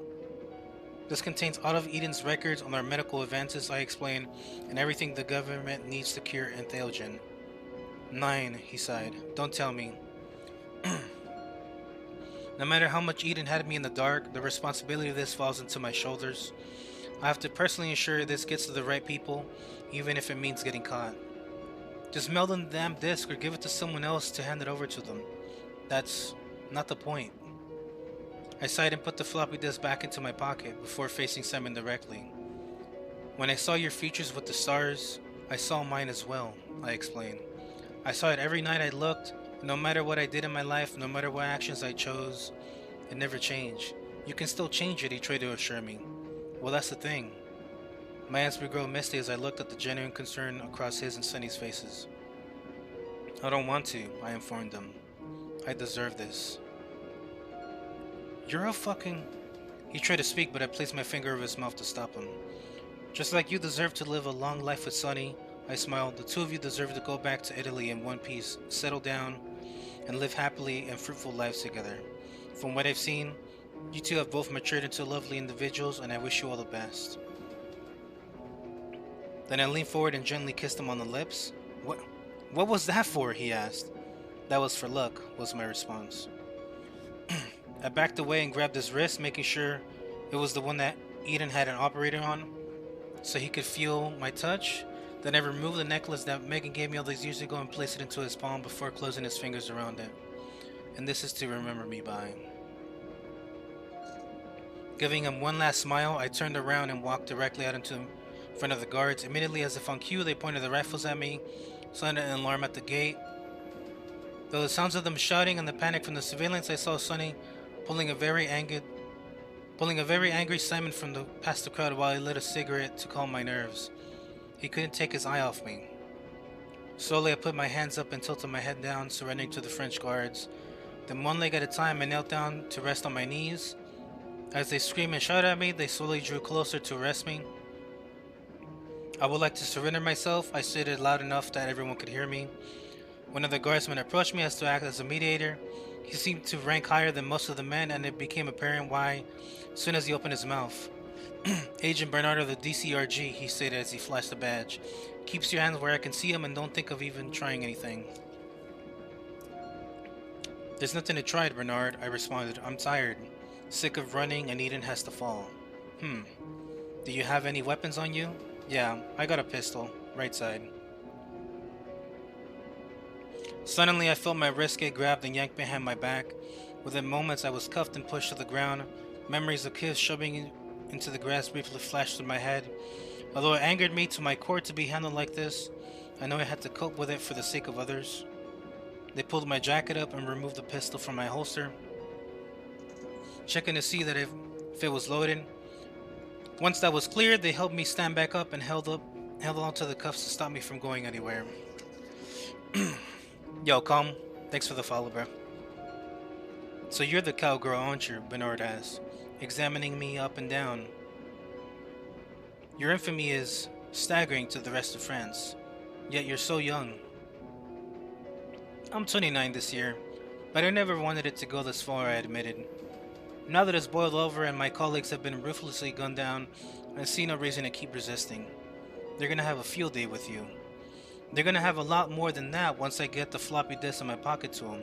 It contains out of Eden's studies and medical advancements straight out of a sci-fi movie. Consider it a peace offering. May I? He asked, gesturing to my body. Of course. Left side, inner pocket. Bernard patted me down until he found it, then reached into my jacket and removed the floppy disk and splashed. What's this? He asked, referring to the splashed.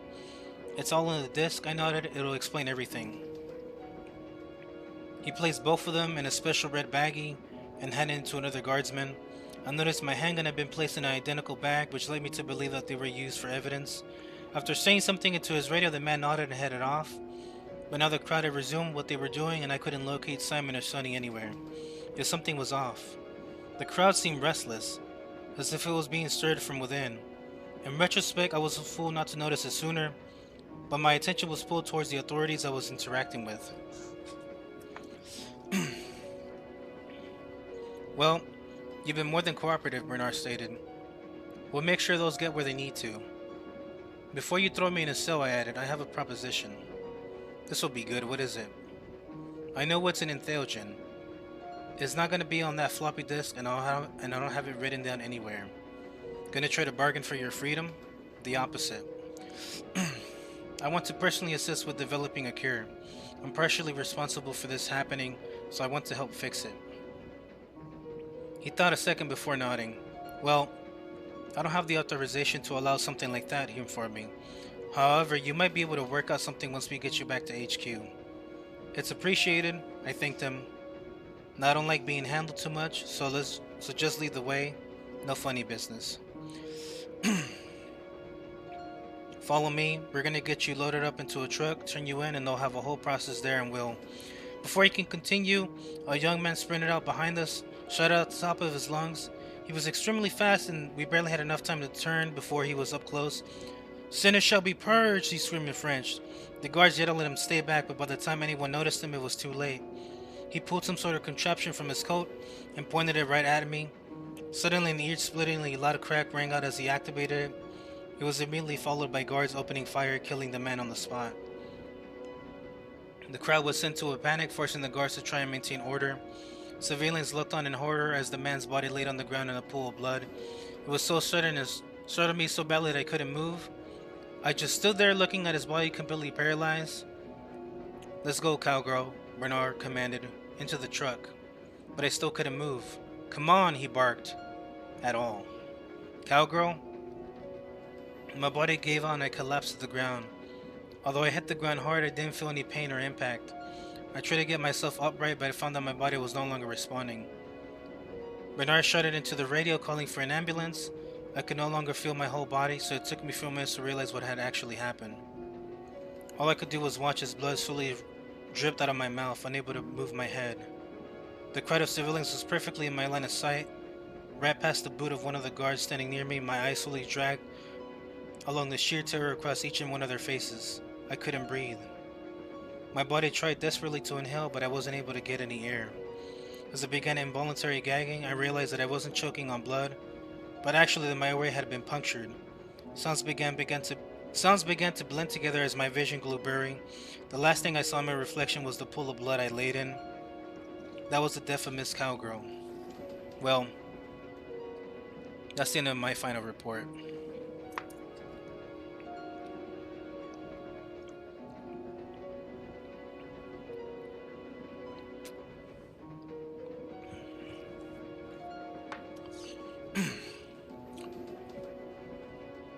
As it turns out, the contraption the man had was an improvised firearm.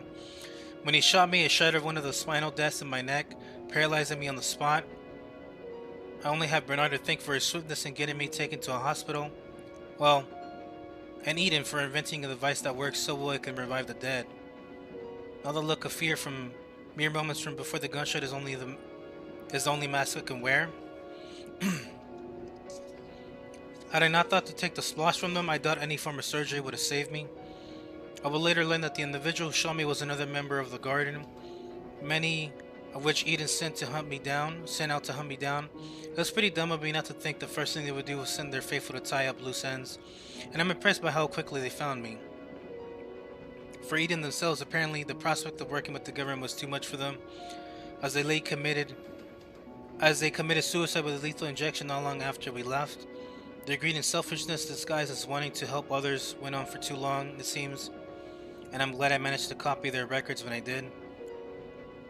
Despite all the experiments they ran, the only real monsters they made were the people themselves, people like me, who were brainwashed into believing that they were something more than a disposable, expendable tool for them to use.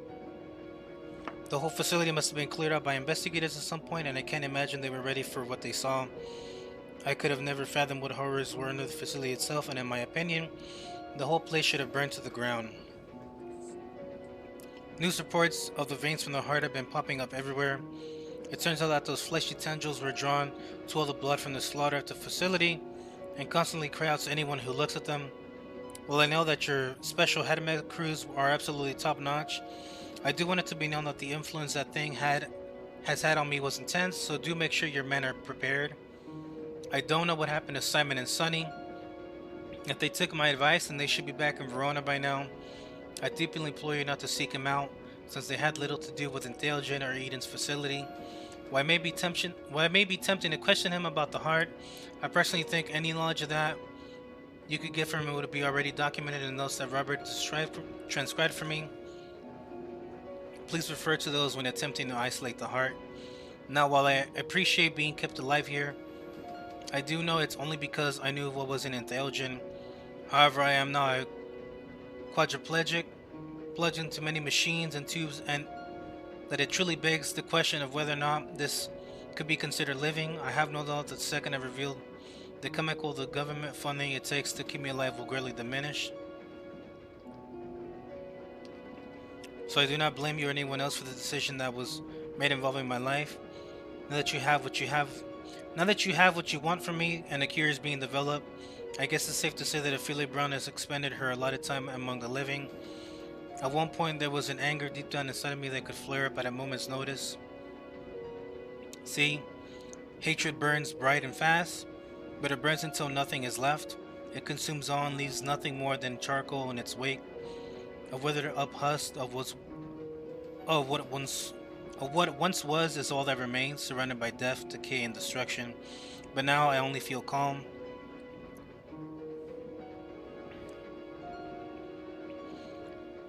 There's bliss in knowing the future.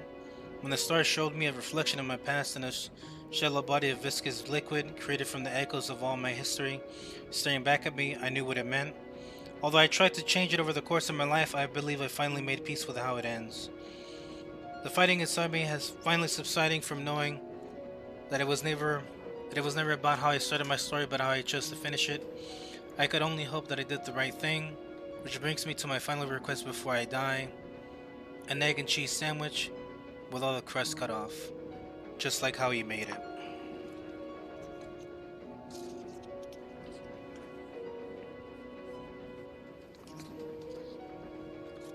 And with that, guys, Entheogen is done. We got a little bit more. List of supporters. Here's the list of everyone who finished the pre-release of Daydreams and Entheogen in no particular order. Additional thank yous to everyone who read Daydreams and wanted more from the story. You are the reason I was able to continue writing. Alex, Danieluk, Aiden, Holden, Dan, Megan and Jupes, Adam, Abby, Tyler, Ben, Dinobots, Rard, Gnuser, Storm, Jerry, La Carbine Girl, Cameron, Kieran, Ghost, Stanislaw, Carm, Nobu, People, Harper, Dominic, Alpha Potato, Azir, Kono, Tony Quinn, Jacob Esther. And more importantly, me Mom and D-Dad, thank you for believing in me. I love you both very much. And there we go, guys. That was the last act and The Woman Who Sold the World. So, I do have a third book I'm going to read, but I'm going to let my friend know that I finally got it done. We finally finished reading it.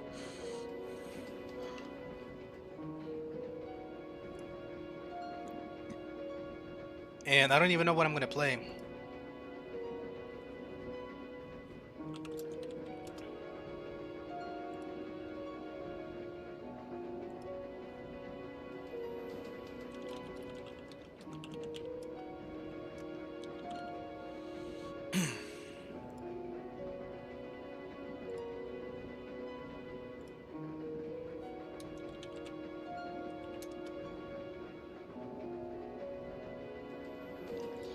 Okay.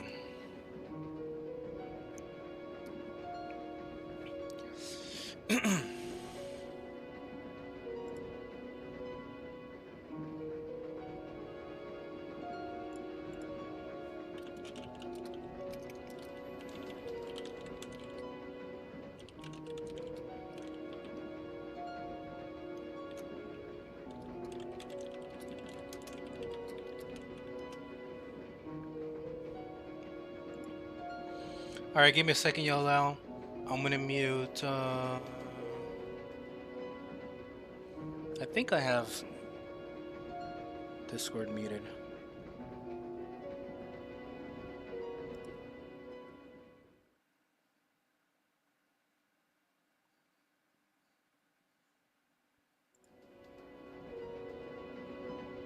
Here you go.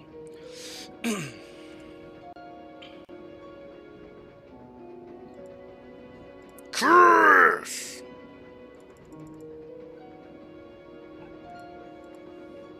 Who's this calm guy?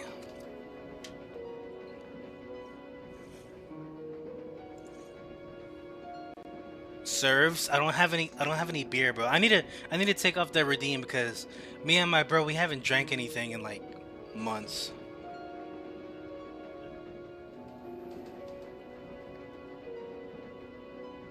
Zizuzas?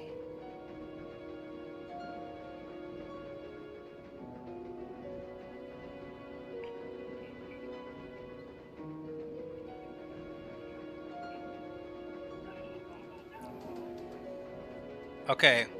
Well, I'm gonna figure out what the fuck I'm gonna play. So, I just came in to let you guys know that I finally finished reading Etheogen.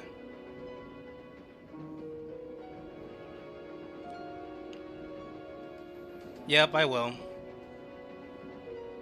Which now I gotta go into the... Where is it?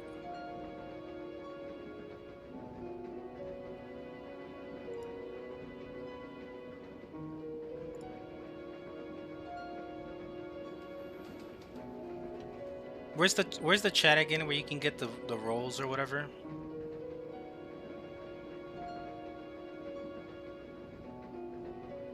I'm trying to remember. Ah, here we go. It's the what?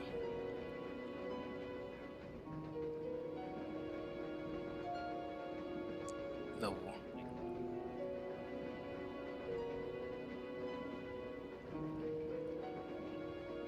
Oh, there, yeah.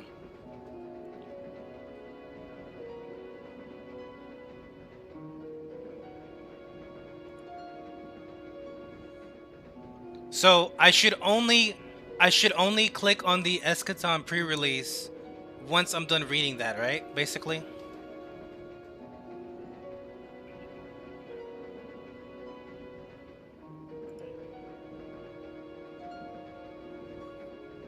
There we go.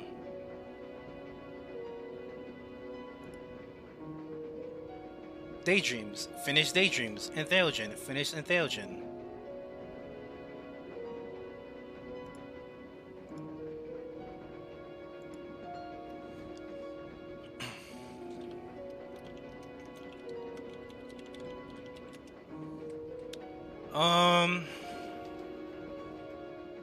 Damn.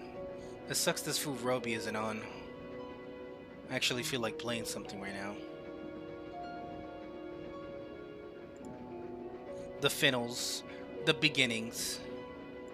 What are you gobbling over there about?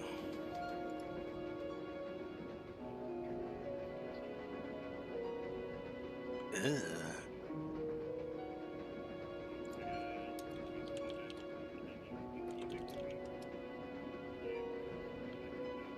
Well, I'm gonna go because I'm still streaming, but don't worry. I disabled Discord, so your voices aren't in there.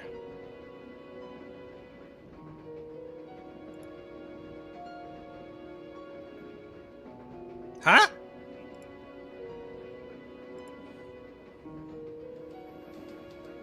At Jake the Whorehog, can we say racial slurs here? No!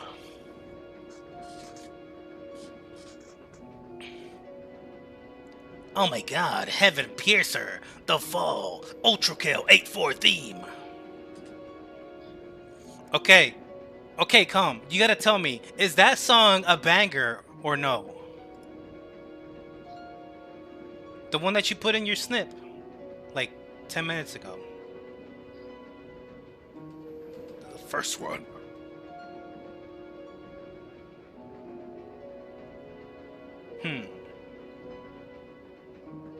It's a really good banger. Well, I was gonna play FF14 with my friend, but he was like, actually, I'm gonna go to sleep because I'm sleepy. And I was like, you traitor, you bastard! So I'm gonna end stream for now, and I'll figure out what the fuck I'm gonna play, I guess. I'm gonna mute for a bit, I'll be back.